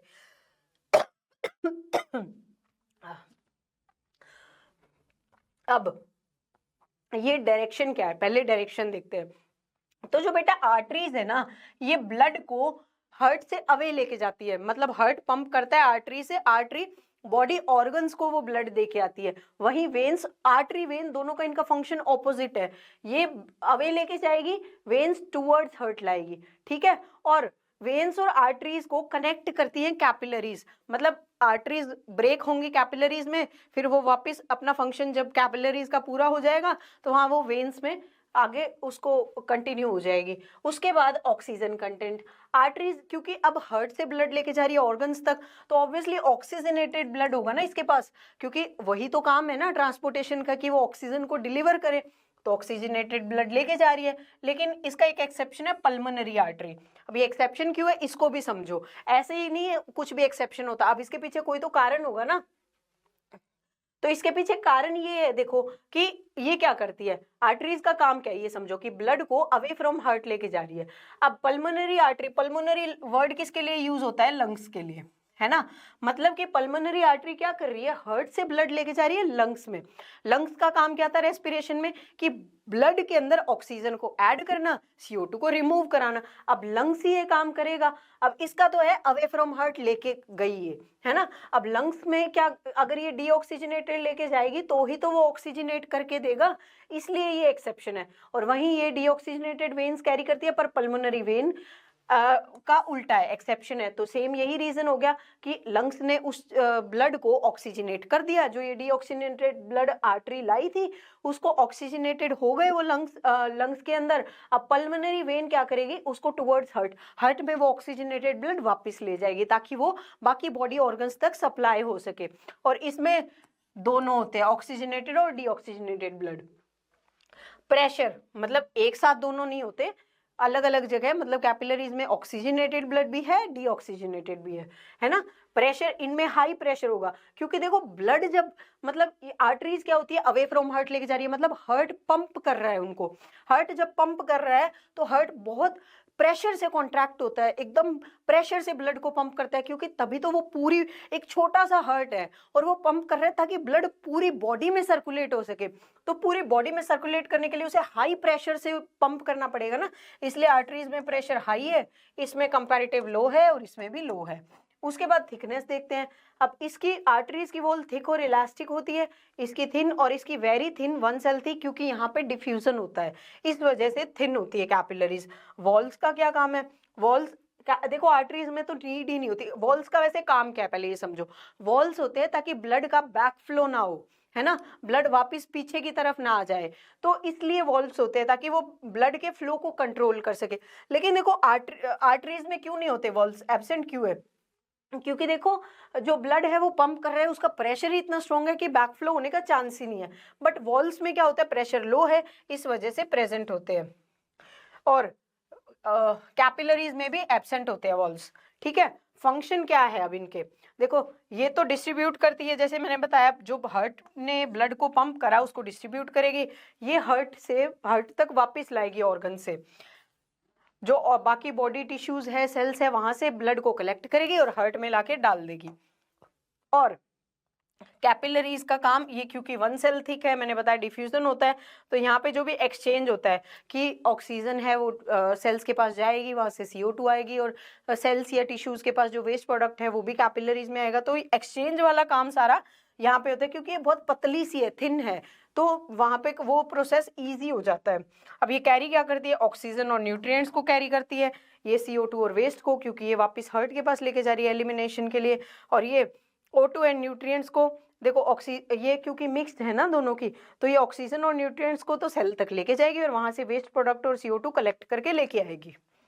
तो बहुत सिंपल सी टेबल है, अगर समझ के पढ़ोगे तो कुछ है ही नहीं, बहुत इजीली याद हो जाएगी, पीछे के कंसेप्ट जानो कि क्यों है। एक्सेप्शन है तो एक्सेप्शन का भी तो कोई रीजन होगा ना, क्यों एक्सेप्शन आया, तो हर चीज को समझो कि कारण क्या है, हो क्यों रहा है ऐसा। अब वॉल्स का मैंने आपको बता ही दिया कि बैक फ्लो को ये कंट्रोल करती है, रोकती है कि बैक फ्लो ना हो, है ना, और ब्लड एक ही डायरेक्शन में बहता रहे कि पीछे की तरफ वापस ना जाए, क्योंकि देखो अब अगर हम पैरों से ब्लड रिटर्न हो रहा है ना, हमारी लोअर बॉडी से रिटर्न होके हार्ट पे आ रहा है, हार्ट को रिटर्न हो रहा है ब्लड, तो ये अगेंस्ट द ग्रेविटी जा रहा है, तो बैक फ्लो के चांसेस बहुत ज्यादा है। अगर वेन्स में वॉल्व्स नहीं होंगे तो क्या होगा, ब्लड का बैक फ्लो हो जाएगा, वो वन डायरेक्शन होगा ही नहीं, ब्लड ऊपर आएगा ही नहीं, नीचे ही रह जाएगा, है ना। तो और दूसरा, इससे प्रॉपर सर्कुलेशन मेंटेन होता है, और ब्लड पूलिंग, एक जगह खून इकट्ठा नहीं होता, ब्लड पूलिंग मतलब एक ही जगह इकट्ठा हो जाना, अगर बैक फ्लो होगा वो ऊपर आएगा ही नहीं, एक जगह ही इकट्ठा हो जाएगा, तो वाल्व इसलिए जरूरी है। अब जरूरी सूचना क्या है, ये कुछ मतलब एक्सेप्शन मान लो, ये कुछ डिफरेंट है। देखो सब आर्टरीज सब नॉर्मल साइज की होती है, लेकिन इनमें सबसे लार्जेस्ट कौन सी है, एओर्टा। ठीक है, एक ओनली आर्टरी जो डीऑक्सीजनेटेड ब्लड कैरी करती है, पल्मोनरी आर्टरी, जो ऑक्सीजनेटेड ब्लड कैरी करती है, only vein, pulmonary vein. Reason मैंने आपको समझा दिया कि क्या है, लार्जेस्ट वेन कौन सी है, वीना केवा, और लार्जेस्ट आर्टरी एओर्टा। अब दिल पे आ जाते हैं, ह्यूमन हार्ट। मैम दिल तो हमारे पास है ही नहीं, हमने तो हमारी बाबू को दे दिया, तो ऐसा कुछ नहीं है, तुम्हारे अंदर ही है, तो ये ख्याली पुलाव मत पकाओ। चलो पढ़ने पे आते हैं वापस। द हार्ट क्या है, एक मस्कुलर ऑर्गन है जो कि चेस्ट के फ्रंट में हमारी लेफ्ट साइड प्रेजेंट होता है। अब ये क्या करता है, ब्लड को पंप करता है पूरी बॉडी में, और जो पंप करता है पूरी बॉडी में ट्रांसपोर्ट करता है, इसी प्रोसेस को हम कहते हैं सर्कुलेशन। ठीक है, अब हार्ट में 4 चैम्बर होते हैं, 2 एट्रिया होते हैं, 2 वेंट्रिकल्स होते हैं। अब ये चैम्बर्स, ये एनसीईआरटी का ही डायग्राम है। अब ये 4 चैम्बर, ये हो गया right atria, left right ventricle, left ventricle. अब ये चैम्बर होने का मतलब क्या है, ताकि प्योर और इम्प्योर ब्लड मिक्स ना हो आपस में। अब प्योर इम्प्योर, अच्छा खून गंदा खून कुछ नहीं है, प्योर का मतलब है कि ऑक्सीजनेटेड ब्लड, क्योंकि देखो हमारे वो काम का है है ना, हमें ऑक्सीजन चाहिए, ऑक्सीजनेटेड ब्लड को हम प्योर बोलते हैं। इम्प्योर का मतलब है डीऑक्सीजनेटेड, क्योंकि वो एलिमिनेशन कराना है ना उसका, इसलिए उसको यहाँ इम्प्योर बोल देते हैं लिखने में। तो इन दोनों को सेपरेट करता है, क्योंकि दोनों मिक्स हो गए तो ऑक्सीजनेटेड डीऑक्सीजनेटेड मिक्स हो गए तो काम खराब हो जाएगा ना, हमें उतना ऑक्सीजन नहीं मिल पाएगा जितनी हमारी बॉडी की नीड है, तो सिस्टम बिगड़ जाएगा, है ना। अब देखो अब ये डायग्राम तुम्हें समझाती हूँ। ब्लड क्या हुआ, अपर बॉडी पार्ट से वीना केवा के थ्रू आया राइट एट्रियम में, राइट एट्रियम में यहाँ से लोअर बॉडी से, अपर बॉडी से इससे आ गया, लोअर बॉडी से ये वीना केवा से आ गया, अब राइट एट्रियम में डीऑक्सीजनेटेड ब्लड बॉडी से आ गया, अब यहाँ से ये राइट वेंट्रिकल में जाएगा, और राइट वेंट्रिकल से क्या होगा, यहाँ से लंग्स में चला जाएगा, लंग्स से ऑक्सीजनेट होके आया, पल्मोनरी आर्टरी लेके आई, पल्मोनरी आर्टरी लेके आके इसको लेफ्ट एट्रियम में डाल देगी, लेफ्ट एट्रियम में ऑक्सीजनेटेड ब्लड आ गया, वो लेफ्ट वेंट्रिकल में गया। लेफ्ट वेंट्रिकल की मसल्स ना काफी थिक होती है ताकि ये पूरा प्रेशर के साथ, अब ऑक्सीजनेटेड ब्लड है तो बॉडी में सर्कुलेट होगा, अब बॉडी में जब लेफ्ट वेंट्रिकल, इस पे सारी जिम्मेदारी आ गई, इसको पूरी बॉडी में ब्लड भेजना है। अब पूरी बॉडी में ब्लड भेजने के लिए क्या करेगा, जोर जोर से पूरे प्रेशर के साथ अपनी पूरी ताकत लगा के उसे पंप करेगा। जब अपनी पूरी ताकत लगा के उस ब्लड को पंप करेगा तो इसकी मसल्स, यहाँ इसको स्ट्रॉन्ग चाहिए ना, लोग जिम भी तो इसीलिए जाते हैं ताकि अच्छी मसल बिल्ड करे, ताकि उनकी पावर बढ़े, है ना। तो फिर यह यहाँ भी यही होता है, इसकी मसल्स थिक होती है लेफ्ट वेंट्रिकल की, ताकि ये बहुत प्रेशर के साथ ब्लड को पंप कर सके थ्रू आउट द बॉडी। तो ये डायग्राम हो गया। अब क्या है देखो, अब एट्रिया और वेंट्रिकल है क्या, देखो ये चैम्बर ऑफ हार्ट है दोनों, है ना, इसकी वॉल्स थिन होती है, लेकिन वही वेंट्रिकल्स की थिक और मस्कुलर होती है। क्यों, क्योंकि उसे बॉडी के अंदर ब्लड को पंप करना है प्रेशर्स के साथ, तो उसको मसल्स चाहिए, उसके मस्कुलर चाहिए, वो थिक चाहिए ताकि वो प्रेशर क्रिएट कर सके।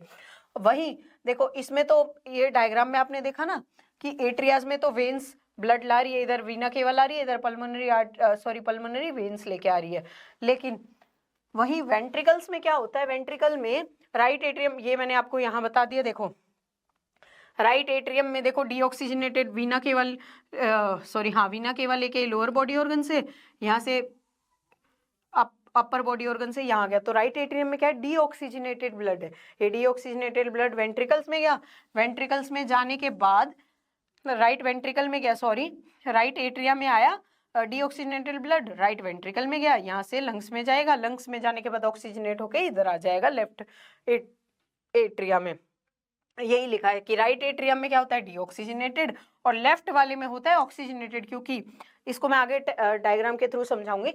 तो हाँ, एट्रिया क्या करता है, वेन से आता है इसमें ब्लड, हाँ, क्योंकि वेन्स ब्लड लाके टुवर्ड्स द हार्ट किसका काम था, टुवर्ड्स हार्ट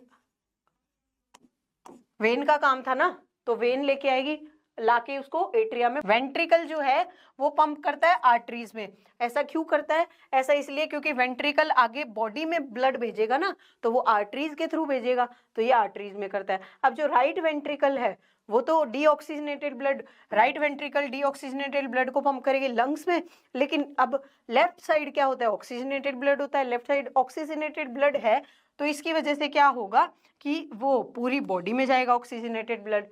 अब इनको चैम्बर्स में बांटना क्यों जरूरी था हार्ट को, है ना, चैम्बर्स में क्यों बटे, ये एट्रिया वेंट्रिकल राइट लेफ्ट क्यों हुआ, देखो इनको बांटना इसलिए जरूरी था ताकि ऑक्सीजनेटेड और डीऑक्सीजनेटेड ब्लड को सेपरेट रखा जा सके, क्योंकि अगर दोनों ब्लड प्योर इम्प्योर दोनों मिक्स हो गए तो ब्लड में जो ऑक्सीजन लेवल है वो कम हो जाएगा, और हमें ऑक्सीजन नीड्स को, हमारी ऑक्सीजन डिमांड को फुलफिल करने के लिए ऐसा किया गया। अब ह्यूमन में क्या होता है ना, हार्ट से ब्लड 2 बार पास होता है, तो इसी 2 बार पास होता है, इसी को हम डबल सर्कुलेशन कहते हैं, ठीक है। अब कैसे होता है, एक पूरा कंसेप्ट एक सिंपल से डायग्राम से समझाती हूँ तुम्हें। ये है तुम्हारा हार्ट, मैम हार्ट ऐसा तो नहीं होता, डायग्राम है, सिंपल तरीके से समझो, इजीली समझ आएगा। राइट एट्रियम है, ये हो गया आपका लेफ्ट एट्रियम, ये राइट वेंट्रिकल, ये लेफ्ट वेंट्रिकल, ठीक है। अब ये तुम्हारे मैं बना देती हूँ लंग्स, इसके ऊपर आ गया यहाँ, चलो यहीं देख लो, ये हो गए लंग्स, और ये है तुम्हारी बॉडी, बॉडी मतलब बॉडी टिश्यू, बाकी के जो ऑर्गन्स है, सेल्स है, ये। अब कलर चेंज करके दिखाती हूँ। अब क्या हुआ, यहाँ पे तुम्हारा डीऑक्सीजनेटेड ब्लड आया बॉडी से, राइट एट्रियम में, राइट वेंट्रिकल में जाएगा। अब राइट वेंट्रिकल क्या करेगा, राइट वेंट्रिकल इस यहाँ से ब्लड को पंप कर देगा, डीऑक्सीजनेटेड ब्लड को लंग्स में, क्योंकि वहीं से ऑक्सीजनेट होके आएगा ब्लड। अब लंग्स क्या करेंगे, जैसे ही ऑक्सीजनेशन हुआ, जैसे ही लंग्स में ऑक्सीजनेशन कंप्लीट हुआ, वो राइट एट्रियम को दे देंगे कि भैया भेज दो बाकी बॉडी ऑर्गन्स में, ये तो हमारा ब्लड अब तैयार है ऑर्गन्स में जाने के लिए। यहाँ से लेफ्ट वेंट्रिकल में आया, लेफ्ट वेंट्रिकल अब पंप करेगा ब्लड को बॉडी में, बॉडी में पंप करा, फिर वही साइकिल चलेगा, बॉडी में वो डिलीवर हो गया ऑक्सीजन, अब डीऑक्सीजनेटेड ब्लड है वो वापस ये आएगा, तो ये पूरा एक साइकिल चलता रहेगा। तो ब्लड 2 बार पास हो गया ना, पहले यहाँ से गया लंग्स में, लंग्स से फिर वापस घूम के आया, आके फिर ये बॉडी में गया। तो ये 2 बार जो पासिंग हुई ब्लड की हार्ट से, तो इसी को हमने डबल सर्कुलेशन का नाम दिया। यही है तुम्हारा डबल सर्कुलेशन, ठीक है। अगर कोई डाउट हो तो प्लीज कमेंट्स में लिख देना, किसी भी तरह का कोई डाउट है या कोई टॉपिक में प्रॉब्लम आ रही है। अब देखो 2 तरह के सर्कुलेशन होते हैं, पल्मोनरी होता है, सिस्टमिक होता है। अब पल्मोनरी और ये सिस्टमिक क्या, पहले डेफिनेशन देखो, फिर उसी डायग्राम से जो मैंने अभी समझाया उसी के हेल्प से तुम्हें समझाऊंगी। ब्लड देखो पहले हार्ट में गया, हार्ट से सॉरी पहले ब्लड हार्ट से लंग्स में गया, ये क्या हो रहा है, हार्ट से लंग्स में गया, लंग्स से वापस हार्ट में आया, जो मैंने अभी बताया। तो ये इतना जो सर्कुलेशन है ना, देखो पहले हार्ट से, देखो ब्लड हार्ट से लंग्स में गया, लंग्स से वापस हार्ट में ही आ गया, तो ये वाला सर्कुलेशन तो हो गया आपका पल्मोनरी सर्कुलेशन, ठीक है। और वही सिस्टमिक देख लो। अब सिस्टमिक क्या है, सिस्टमिक है देखो ब्लड फ्लो हुआ हार्ट, हार्ट से पहले बॉडी में गया और बॉडी से फिर वापस क्या हुआ, हार्ट में आ गया, तो ये वाला है आपका सिस्टमिक सर्कुलेशन। देखो पहले हार्ट से बॉडी में गया, बॉडी से वापस हार्ट में आ गया, तो ये वाला है आपका सिस्टमिक सर्कुलेशन, ठीक है। अब इन सब का मतलब क्या है, तो इसका पर्पस है देखो ऑक्सीजन को ऑक्सीजनेट कराना, क्योंकि लंग्स में गया है, लंग्स का काम यही है कि जो डीऑक्सीजनेटेड ब्लड है उसमें ऑक्सीजन डालना और CO2 को रिमूव करना। अब इसका पर्पस क्या है, ताकि अब बॉडी में गया है ना, लेफ्ट वेंट्रिकल से बॉडी में गया है, तो वो क्यों गया है, ताकि ऑक्सीजन की सप्लाई की जा सके, ऑक्सीजन और ब्लड में जो न्यूट्रिएंट्स प्रेजेंट है उनकी सप्लाई बॉडी में की जा सके, और वहां जो CO2 बन गया उसको कलेक्ट करके रिमूव करवाया जा सके। अब ये इंपॉर्टेंट क्यों है, ताकि जो मतलब ये जो 2 तरह के सर्कुलेशन है, ये डबल सर्कुलेशन है, ये जरूरी क्यों है, ताकि जो ऑक्सीजन रिच ब्लड है वो सेपरेट रहे और ऑक्सीजन पुअर ब्लड सेपरेट रहे, ऑक्सीजन की एफिशिएंसी जो है वो ज्यादा रहे हमारी बॉडी में, और high pressure in systemic circulation for proper distribution, ताकि जो सिस्टमिक सर्कुलेशन है उसमें प्रेशर ज्यादा चाहिए, क्योंकि through out the body blood को पंप करना है, तो उसको मेंटेन करने के लिए। अब ह्यूमंस में 4 चैम्बर होना क्यों जरूरी है, तो देखो पहली बात तो इसलिए कि ब्लड मिक्स ना हो, दोनों ब्लड अलग अलग सेपरेट रहे। दूसरी बात एफिशिएंसी, क्योंकि मिक्स हो जाएंगे तो कंपैरेटिवली उतना ऑक्सीजन नहीं मिल पाएगा, तो एक एफिशिएंट ऑक्सीजन की सप्लाई नहीं हो पाएगी, एनर्जी पे इफेक्ट पड़ेगा, क्योंकि ऑक्सीजन को हम यूज करते हैं एनर्जी के प्रोडक्शन में, रेस्पिरेशन में, तो अगर ऑक्सीजन उतना नहीं होगा तो रेस्पिरेशन नहीं होगा, उतना एनर्जी का प्रोडक्शन नहीं होगा, तो इस पे इफेक्ट पड़ेगा। तीसरा है वार्म ब्लडेड एनिमल्स, क्योंकि हमने बताया कि ब्लड ही हमारे ब्लड बॉडी टेम्परेचर को रेगुलेट करता है ना, तो हमें ज्यादा एनर्जी चाहिए, क्योंकि अब बॉडी टेम्परेचर को रेगुलेट करना है तो उसके लिए एनर्जी तो चाहिए होगी ना, तो अब अगर एनर्जी नहीं होगी तो वार्म ब्लडेड जो है, जो टेम्परेचर रेगुलेशन है वो बॉडी में नहीं हो पाएगा। कांस्टेंट टेम्परेचर मेंटेन करने के लिए 4 चैम्बर हार्ट इज नेसेसरी। उसके बाद अब ये अलग अलग जो एनिमल ग्रुप दिए, जैसे पाइसेस है, फिशेस है, इसमें 2 चैम्बर्ड हार्ट होता है, एम्फीबियन रेप्टाइल्स में 3 चैम्बर्ड है, वहीं बर्ड्स यानी कि एव्स और मैमल्स में 4 चैम्बर है। अब 2 ही है, मतलब एक एट्रिया है एक वेंट्रिकल है, तो सिंगल सर्कुलेशन ही होगा, इसमें डबल सर्कुलेशन कैसे होगा। अब यहाँ पे क्या है, यहाँ पे 2 एट्रिया होते हैं 3 चैम्बर में, 2 एट्रिया होते हैं एक वेंट्रिकल, यहाँ तो ब्लड सेपरेट है लेकिन यहाँ आके मिक्सिंग हो जाती है, तो इनकम्प्लीट डबल है ना, क्योंकि यहाँ राइट एट्रिया में आएगा, फिर वो इस वेंट्रिकल में जाएगा, फिर यहाँ से होगा, तो वेंट्रिकल 2 नहीं है, इसलिए डबल सर्कुलेशन पूरा नहीं हो पा रहा, इसलिए इनकम्प्लीट डबल।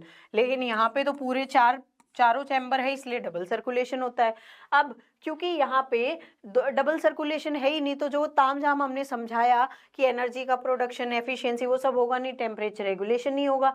यहाँ भी इनकम्प्लीट डबल है तो यहाँ भी टेम्परेचर रेगुलेशन कुछ होगा ही नहीं। जब टेम्परेचर रेगुलेशन नहीं हो रहा तो ये कोल्ड ब्लडेड एनिमल्स है। लेकिन यहाँ कंप्लीट डबल सर्कुलेशन है तो यहाँ पे इंटरनल रेगुलेशन होगा। जब इंटरनल बॉडी टेम्परेचर रेगुलेशन हो रहा है तो ये वार्म ब्लडेड एनिमल्स है। अब इन चैम्बर अगर ज्यादा है, किसी ऑर्गेनिज्म के हर्ट में चैम्बर्स का जो नंबर है वो ज्यादा है, तो इससे इवोल्यूशन में इसका क्या रोल है? इवोल्यूशन में इसका रोल ऐसे है कि अब जो ब्लड का जो सेपरेशन है वो बेटर हो गया, ऑक्सीजनेटेड डीऑक्सीजनेटेड ब्लड सेपरेट रहने लगे, इससे ऑक्सीजन सप्लाई बढ़ गई, तो रेस्पिरेशन बढ़ गया, क्योंकि ऑक्सीजन ज्यादा है तो रेस्पिरेशन ज्यादा हो रहा है, क्योंकि रेस्पिरेशन में ऑक्सीजन काम आता है, जो एरोबिक रेस्पिरेशन हमने पढ़ा।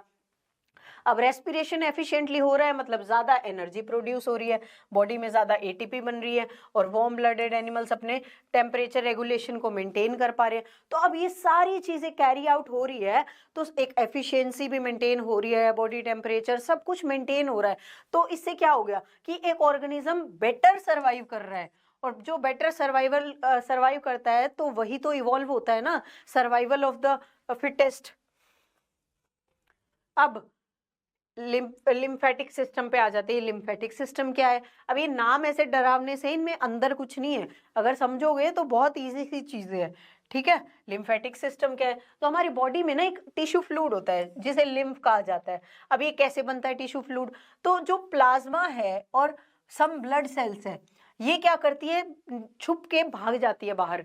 तो ये ब्लड वेसल से जो कैपिलरीज होती है, जैसे मैंने बताया कि बहुत थिन होती है, वन सेल थिक होती है, बहुत पतली पतली होती है, तो यहाँ से ये एस्केप हो जाती है इंटरसेल्यूलर स्पेसेस में, और ये लिम्फेटिक वेसल्स में चली जाती है। लिम्फेटिक जो वेसल्स होती है, लिम्फेटिक कैपिलरीज है, उनमें चली गई।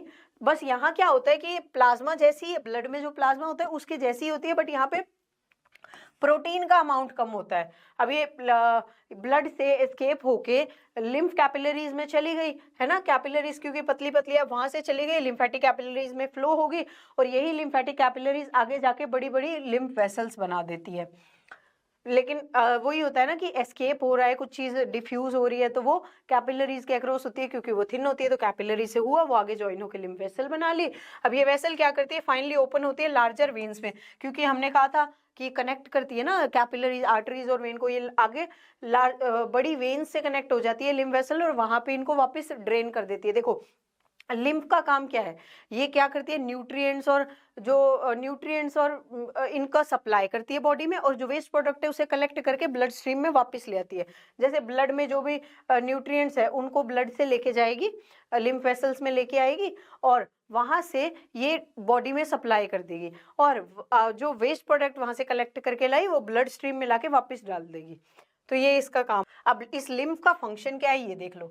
एक तो ये क्या करती है, आपके इंटेस्टाइन जो है ना, इंटेस्टाइन में यहाँ डाइजेशन हुआ, स्मॉल इंटेस्टाइन में जैसे डाइजेशन हुआ, अब यहाँ से एब्जॉर्ब होता है ना, तो ये लिम्फ क्या करती है, लिम्फ वेसल्स, लिम्फ कैपिलरीज यहाँ से फैट को एब्जॉर्ब करके और उसको ब्लड स्ट्रीम में डाल देती है। तो ये एक तरह से इसके डाइजेशन में भी, मतलब डाइजेशन यहाँ हो गया, अब इसके फैट के एब्जॉर्प्शन में भी हेल्प करती है। और जो एक्स्ट्रा सेल्यूलर स्पेसेस है, यहाँ से एक्सेस जो फ्लूइड है इसको इकट्ठा करके और ब्लड में ड्रेन कर देती है। और तीसरा ये डिफेंस में भी काम करती है, डिफेंस में हेल्प करती है लिम्फ। अब प्लांट्स के ट्रांसपोर्ट पे आ जाते हैं। अब ह्यूमन प्लांट दोनों हमने पढ़ने हैं, ह्यूमन का ट्रांसपोर्ट हो गया कंप्लीट। अब प्लांट्स के पे आते हैं। प्लांट्स में क्या होता है, ट्रांसपोर्ट दो वेजल्स के फॉर्म में होता है, जाइलम और फ्लोएम, ये दो रिस्पॉन्सिबल होती है प्लांट्स में ट्रांसपोर्ट के लिए। अब जाइलम क्या करती है, जाइलम करती है वाटर और मिनरल्स को transport from roots to leaves. अब देखो वाटर है, वाटर प्लांट जमीन से लेता है, मिनरल्स भी सॉइल से लेता है।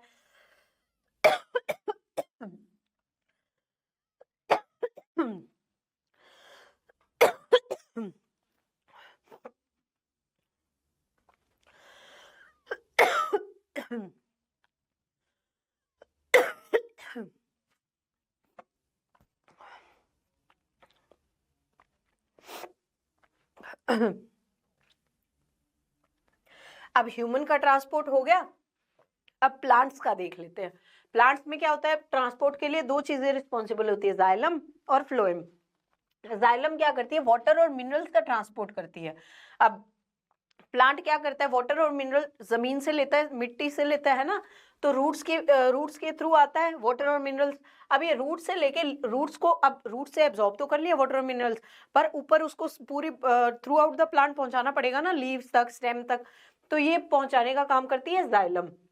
वहीं फ्लोएम फूड का ट्रांसपोर्ट करती है। अब खाना क्या, लीव्स में बना, लीव्स में फोटोसिंथेसिस हुआ, अब लीव से उस फूड को थ्रू आउट द प्लांट पहुंचाना, to to all parts of plant, ये काम होता है फ्लोएम का, ठीक है। अब जाइलम जो है, इसमें मेनली डेड एलिमेंट्स होते हैं, लेकिन इसमें मेनली लिविंग एलिमेंट्स होते हैं। अब ट्रांसपोर्ट इसका यूनिडायरेक्शनल है, जाइलम का यूनिडायरेक्शनल क्यों, क्योंकि रूट से वाटर मिनरल एब्जॉर्ब हुए, अब वो ऊपर ही जाने हैं ना, रूट अपना तो खुद एब्जॉर्ब कर लेंगी, अब उसको ऊपर टुवर्ड्स अपसाइड करना है ना, अपवर्ड्स उसका ट्रांसपोर्ट करना है, तो यूनिडायरेक्शनल। लेकिन खाना लीव्स में जो बना है, ये प्लांट में पूरी ऑल डायरेक्शन में जाएगा, तो ये बाई डायरेक्शनल होता है इसका ट्रांसपोर्ट। अब इनमें सेल, अब हमने ये तो बता दिया इसमें डेड एलिमेंट है। अब एलिमेंट है कौन कौन से, मेनली डेड है, सारे डेड नहीं है, तो ट्रैकिड्स होते हैं, ट्रैकिड वेसल्स है ना, जाइलम पैरेन्काइमा, जाइलम फाइबर, और इसमें 4 तरह की सेल होती है, दोनों में 4 इसमें सीव ट्यूब है, कंपेनियन सेल है, फ्लोएम फाइबर है और फ्लोएम पैरेन्काइमा है। अब इसके बाद प्लांट्स में ट्रांसपोर्ट कैसे कैसे होता है, अब ये देख लो। देखो जाइलम से कैसे होगा, हमने देखा वाटर एंड मिनरल्स की ट्रांसपोर्ट करता है जाइलम। अब ये क्या करेगा, वाटर और मिनरल्स को जब ट्रांसपोर्ट करेगा रूट से लीव्स तक, है ना, टुवर्ड्स अपवर्ड डायरेक्शन में, तो क्या होगा, वाटर रूट्स में एंटर करेगा ऑस्मोसिस की हेल्प से। ऑस्मोसिस एक प्रोसेस होता है जो वाटर का जो ट्रांसपोर्ट होता है मेनली ऑस्मोसिस से होता है, in through semi permeable membrane. तो ऑस्मोसिस जो वाटर का ट्रांसपोर्ट हुआ, रूट्स में वाटर और मिनरल्स आ गए। अब इसका अपवर्ड जो ट्रांसपोर्ट करवाना है वो कैसे होगा, अपवर्ड जो मूवमेंट हुआ इसी को कहते हैं एसेंट ऑफ सैप। एसेंट मतलब ऊपर जाना, upward movement, ascent of SAP. अब ये जो मूवमेंट हुआ ये क्यों हुआ, रूट प्रेशर के थ्रू होता है। इसके लिए एक तो रूट प्रेशर लगाती है और दूसरा ट्रांसपीरेशन।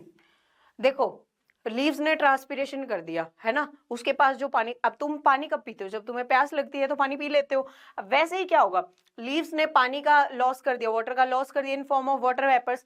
जब वाटर का लॉस हो गया तो पत्तियों को भी तो प्यास लगेगी ना, तो प्यास लगेगी तो एक पुल बनेगा, एक खिंचाव बनेगा कि भाई जल्दी जल्दी पानी लाओ। तो पानी लाओ तो वो फोर्स जो क्रिएट होगा उससे एक तो वो रिस्पॉन्सिबल होगा एसेंट ऑफ सैप के लिए, और दूसरा रूट भी एक प्रेशर डालेगी उसको पुश करने के लिए। तो ये 2 फैक्टर होते हैं जो रिस्पॉन्सिबल होते हैं जाइलम के थ्रू ट्रांसपोर्ट के लिए। फिर ट्रांसपीरेशन क्या होता है, वाटर का लॉस होता है इन form of water vapour through stomata, ये हमने कहानी पहले भी पढ़ ली। अब इससे क्या होता है, वही मैंने बोला, जैसे प्यास लगी, वो लीव्स के पास पानी खत्म हुआ, लीव्स को प्यास लगी तो ये वाटर को पुल करेगी। आपको भी प्यास लगती है, जब आप अपनी मम्मी को आवाज लगाते हो ना कि मम्मी एक गिलास पानी लाना, है ना, मम्मी मांगती तब तो तुम भूल जाते हो देना।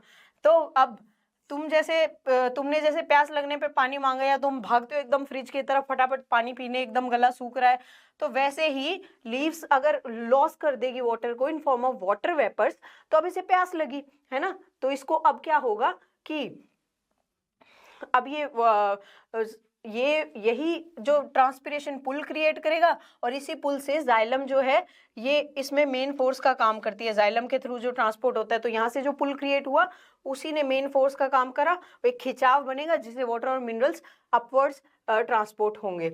अब ये जो ट्रांसपीरेशन होता है ना, इससे लीफ की सरफेस कूल हो जाती है, cooling of the plant and maintain flow of water and minerals. और फ्लोएम में क्या होता है, फ्लोएम क्या होता है, जैसे जो खाना प्लांट ने बनाया, जो प्रिपेयर्ड फूड है उसको तो पूरे प्लांट में डिस्ट्रीब्यूट करने का काम होता है। मेनली प्लांट में क्या सुक्रोज बनता है। अब सुक्रोज लीव से अदर पार्ट्स ऑफ प्लांट में जाएगा, अपवर्ड भी जाएगा, डाउनवर्ड भी जाएगा। इसी प्रोसेस को कहते हैं ट्रांसलोकेशन। फूड का जो ट्रांसपोर्ट है, देखो वाटर और मिनरल्स का तो हो गया एसेंट ऑफ सैप, वैसे ही फूड का होता है ट्रांसलोकेशन। अब इसको देखो अपवर्ड भी जाना है, डाउनवर्ड भी जाना है, यहाँ कोई फोर्स तो काम कर नहीं रहा, जैसे वहाँ ट्रांसपीरेशन का पुल आ रहा था, रूट प्रेशर था, वैसे यहाँ कोई फैक्टर काम नहीं कर रहा, तो यहाँ पे एनर्जी का यूज होता है। एटीपी। अब excretion, last topic of this chapter, excretion कैसे होता है। एक्सक्रीशन एक बायोलॉजिकल प्रोसेस है, हमारी बॉडी में जितने वेस्ट प्रोडक्ट्स बन रहे हैं उनको एलिमिनेट कराना, है ना, उनको रिमूव कराना, हार्मफुल मेटाबॉलिज्म जो तुम्हारी बॉडी में प्रोसेस चल रहा है, खाना डाइजेस्ट हुआ, एनाबॉलिज्म, कैटाबॉलिज्म, अब ये सब क्या है इसको समझने मत बैठ जाना। मेटाबॉलिज्म तुम्हारी बॉडी में जो चलता है बेसिक सा समझो, जैसे कि उसमें यूरिया बना, यूरिक एसिड बना, तो इनको बॉडी से रिमूव कराना पड़ेगा क्योंकि ये हमारी बॉडी के लिए जहर का काम करते हैं, है ना। आप लोगों ने सुना भी होगा कि कोई कुछ लोग होते हैं जिनमें यूरिक एसिड बढ़ने लग गया तो उनको प्रॉब्लम्स आ रही है, तो यही होता है, इनके एक्यूमुलेशन हमारे लिए टॉक्सिक होते हैं। अब ह्यूमन एक्सक्रीट, हमारे अंदर एक्सक्रीटरी सिस्टम है, ये एनसीईआरटी का डायग्राम है, इसके क्या क्या पार्ट होते हैं, 2 किडनी होती है ना, ये दोनों किडनियां हैं, छोटी छोटी होती है किडनी, इतनी इतनी बीन शेप्ड स्ट्रक्चर होती है, तो ये क्या करती है, नाइट्रोजिनस वेस्ट, यही यूरिया, यूरिक एसिड, इनको ब्लड से रिमूव करा के यूरिन का फॉर्मेशन करती है। 2 यूरेटर है, ये है यूरेटर जो किडनी से ब्लड को ला रहे हैं, और यहाँ यूरिनरी ब्लैडर जो है इसमें ला के पोर कर देते हैं। अब इसमें लाके पोर कर देते हैं, और यूरिनरी ब्लैडर जो है ये एक होता है, देखो 2 किडनी है, दोनों किडनी से एक एक यूरेटर आ रहा है, लाके यूरिनरी ब्लैडर में पोर कर दिया। अब एक यूरिनरी ब्लैडर है, अब ये ब्लैडर जब फुल होगा, जब इसमें यूरिन फुल हो जाएगा तब आपको यूरिनेट करने का ऐसा होगा कि आप अब यूरिनेट कर देना चाहिए। अब यूरेथ्रा, यहाँ से यूरिन रिलीज होगा आउट ऑफ द बॉडी। अब नेफ्रॉन पे आते हैं, जैसे आपने पढ़ा होगा कि हमारी बॉडी की स्ट्रक्चरल और फंक्शनल यूनिट है वो सेल होती है, उसी तरह किडनी की जो स्ट्रक्चरल और फंक्शनल यूनिट है वो होती है नेफ्रॉन, है ना। नेफ्रॉन क्या करता है, इसका काम है हमारे ब्लड को फिल्टर आउट करना, हमारे ब्लड को फिल्टर करना। और ऐसे ही नेफ्रॉन, ये जो स्ट्रक्चर है, ये एनसीईआरटी का डायग्राम है नेफ्रॉन का, ऐसे एक किडनी के अंदर मिलियंस ऑफ नेफ्रॉन प्रेजेंट होते हैं आपकी बॉडी में, हर किडनी में। सोचो कितनी फैसिनेटिंग बात है। अब ये क्या होता है, अब इस डायग्राम को सिंपल फॉर्म में पढ़ते हैं। देखो ये तुम्हारा है ग्लोमेरुलस, देखो ये है बाउमेंस कैप्सूल, नेफ्रॉन का जो आगे का पार्ट होता है ऐसा वाला, ये बाउमेन कैप्सूल हो गया। अब इसके अंदर देखो एक ब्लड वेसल आई, ब्लड लेके, क्योंकि ब्लड से ही तो फिल्टर होगा ना वेस्ट, यहाँ ये ब्लड वेसल आई, कैपिलरीज में टूट गई, और ये एफरेंट आर्टरी हो गई, ये इफरेंट हो गई, है ना। ये आपके दिया है क्या सिलेबस में, ठीक है। एक आर्टरी आई, वो यहाँ कैपिलरीज में टूटी और वो आगे कनेक्ट हो जाती है, इसको छोड़ो, मेन हमारा ये है। यहाँ जो कैपिलरीज प्रेजेंट है इस बाउमेंस कैप्सूल में, गुच्छे में, एक टफ्ट में जो ये कैपिलरीज प्रेजेंट है, इन्हीं को ग्लोमेरुलस कहा जाता है, ग्लोमेरुलस। अब ये ग्लोमेरुलस का काम क्या करता है, ये फिल्ट्रेशन करता है कि ब्लड में जो ब्लड प्रेजेंट है ये फिल्टर होके इधर नेफ्रॉन के अंदर आएगा। यहाँ से नेफ्रॉन की ट्यूब चालू है ना, तो ये नेफ्रॉन है यहाँ, तो अब इस नेफ्रॉन के अंदर आएगा पूरा ब्लड फिल्टर होके। अब क्या होगा, ये इस कैपिलरी से फिल्टर होगा, क्योंकि कैपिलरीज बहुत पतली पतली होती है, मैंने बताया डिफ्यूजन फिल्टर वाला सारा काम कैपिलरीज के अक्रॉस होता है। तो ब्लड एंटर हुआ किडनी में, किडनी में आने के बाद नेफ्रॉन में आया। अब इस ब्लड में सारा nitrogenous waste, glucose, water, amino acid, अब यहाँ पे क्या होगा, सब कुछ फिल्टर आउट हो जाएगा, मतलब पूरा ब्लड फिल्टर आउट हो गया, इधर आ गया नेफ्रॉन में, है ना।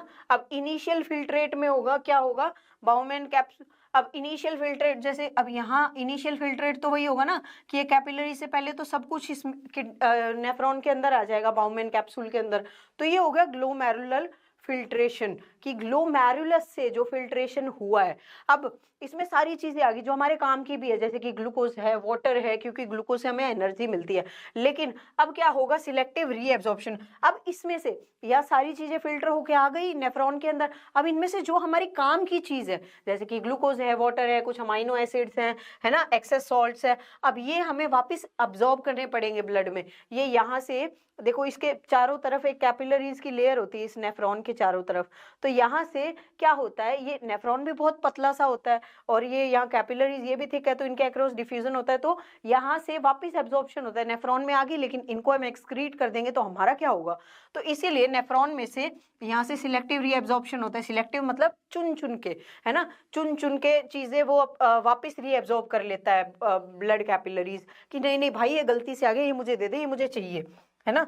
जैसे वैसे ही तुम जैसे अपने छोटे भाई बहन को अपना लैपटॉप या चीजें दे देते हो ना कि खेल ले, फिर बाद में बोलते हो नहीं नहीं मुझे चाहिए, मुझे वापस दे दे, तो वैसे ही as the filtrate moves through nephron, तो यूजफुल सब्सटेंसेस जैसे कि ग्लूकोज, अमाइनो एसिड, सॉल्ट्स और जो सिग्निफिकेंट अमाउंट ऑफ वाटर, क्योंकि वाटर हमारी बॉडी में नीडेड है, तो मोस्टली डिसेंट अमाउंट में वाटर रीएब्जॉर्ब हो जाता है वापस इनटू द ब्लड कैपिलरीज, है ना, जो नेफ्रॉन को सराउंड कर रही है। अब ये नेफ्रॉन है येलो कलर वाला, आसपास जो ये ब्लू और रेड स्ट्रक्चर दिख रही है, तो ये क्या करती है, सिलेक्टिव रीएब्जॉर्प्शन करती है, वापस काम की चीजें उसमें से निकाल लेती है। फिर लास्ट में क्या होगा, अब देखो यहाँ पे ये जब करती है ना सिक्रेट, उसके बाद ये लास्ट में कलेक्टिंग डक्ट आती है। कलेक्टिंग डक्ट में यूरिन कलेक्ट होता है और वो लास्ट बाद में किडनी से यूरेटर में डाल देता है।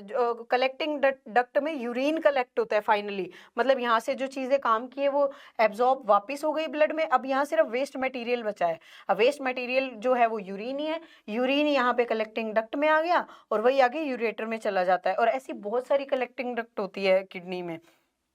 तो अब क्या होता है ना, ट्यूबुलर सिक्रेशन में ये है कि यूरिया और जो एडिशनल वाटर है ना, ये ब्लड में अगर रह गया तो वापस इसको नेफ्रॉन में डाल देते, क्योंकि यूरिया टॉक्सिक है हमारे लिए।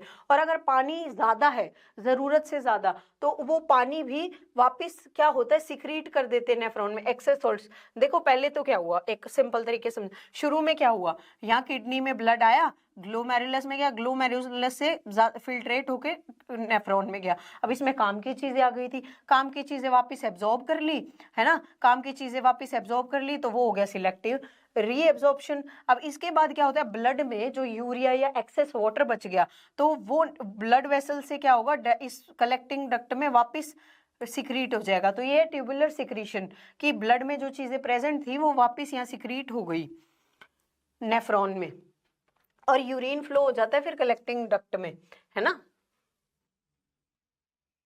अब यूरिन बन गया, यूरिन फॉर्मेशन हो गया, तो फिल्ट्रेशन हो गया, रीएब्जॉर्प्शन हो गया, फिर ट्यूबुलर सिक्रीशन हो गया कि यूरिया रिमेनिंग वाटर, जो एक्सेस वाटर था जितने की हमें जरूरत नहीं, वो सारा वापस नेफ्रॉन में चला गया। अब यूरिन बन चुका इन सब से मिलके, जो आलतू फालतू चीजें यूरिन में बची थी, अब इन सब से मिलके यूरिन का फॉर्मेशन हो गया, जिसमें वेस्ट प्रोडक्ट्स है, एक्स्ट्रा वाटर है।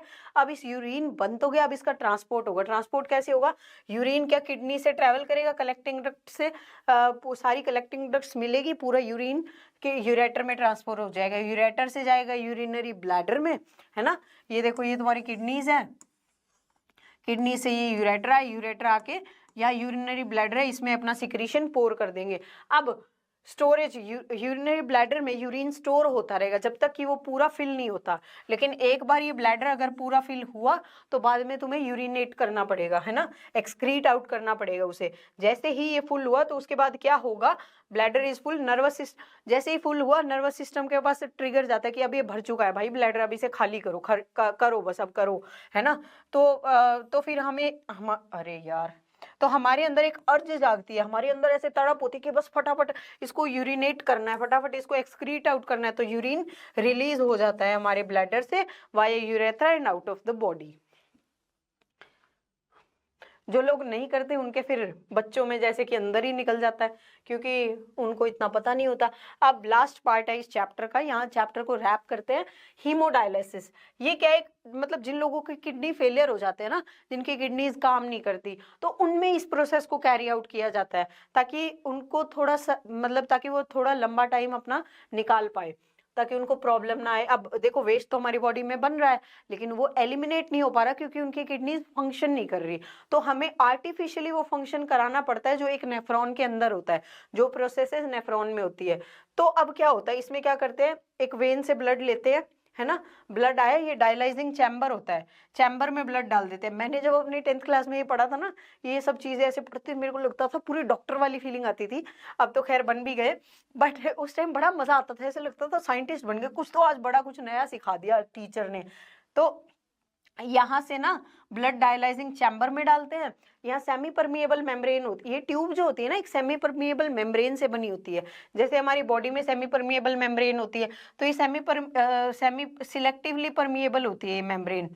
सेमी परमिएबल नहीं, सॉरी मैंने गलत बोल दिया, सिलेक्टिवली परमिएबल होती है। मतलब हमारी बॉडी में भी सिलेक्टिव रीएब्जॉर्प्शन होता है ना, कि हमारी जरूरत की चीजें उनको हम रीएब्जॉर्ब कर लेते हैं, जो वेस्ट है उनको हटा देते हैं। तो ये सिलेक्टिवली परमिएबल होती है कि जो वेस्ट प्रोडक्ट है वो तो इससे फिल्टर आउट होके ये जो डायलाइजिंग सॉल्यूशन है ना, इसके अंदर चला जाए, और जो काम की चीजें हैं पूरा जो ब्लड वो ब्लड में ही रहे। अब ये ब्लड यहाँ से जो फिल्टर ब्लड है, जो क्लीन हो चुका ब्लड, जिससे हमने वेस्ट को एलिमिनेट कर दिया, उस ब्लड को वापस, है ना, वेन्स में वापस पेशेंट के अंदर उसको वापस डाल देते हैं।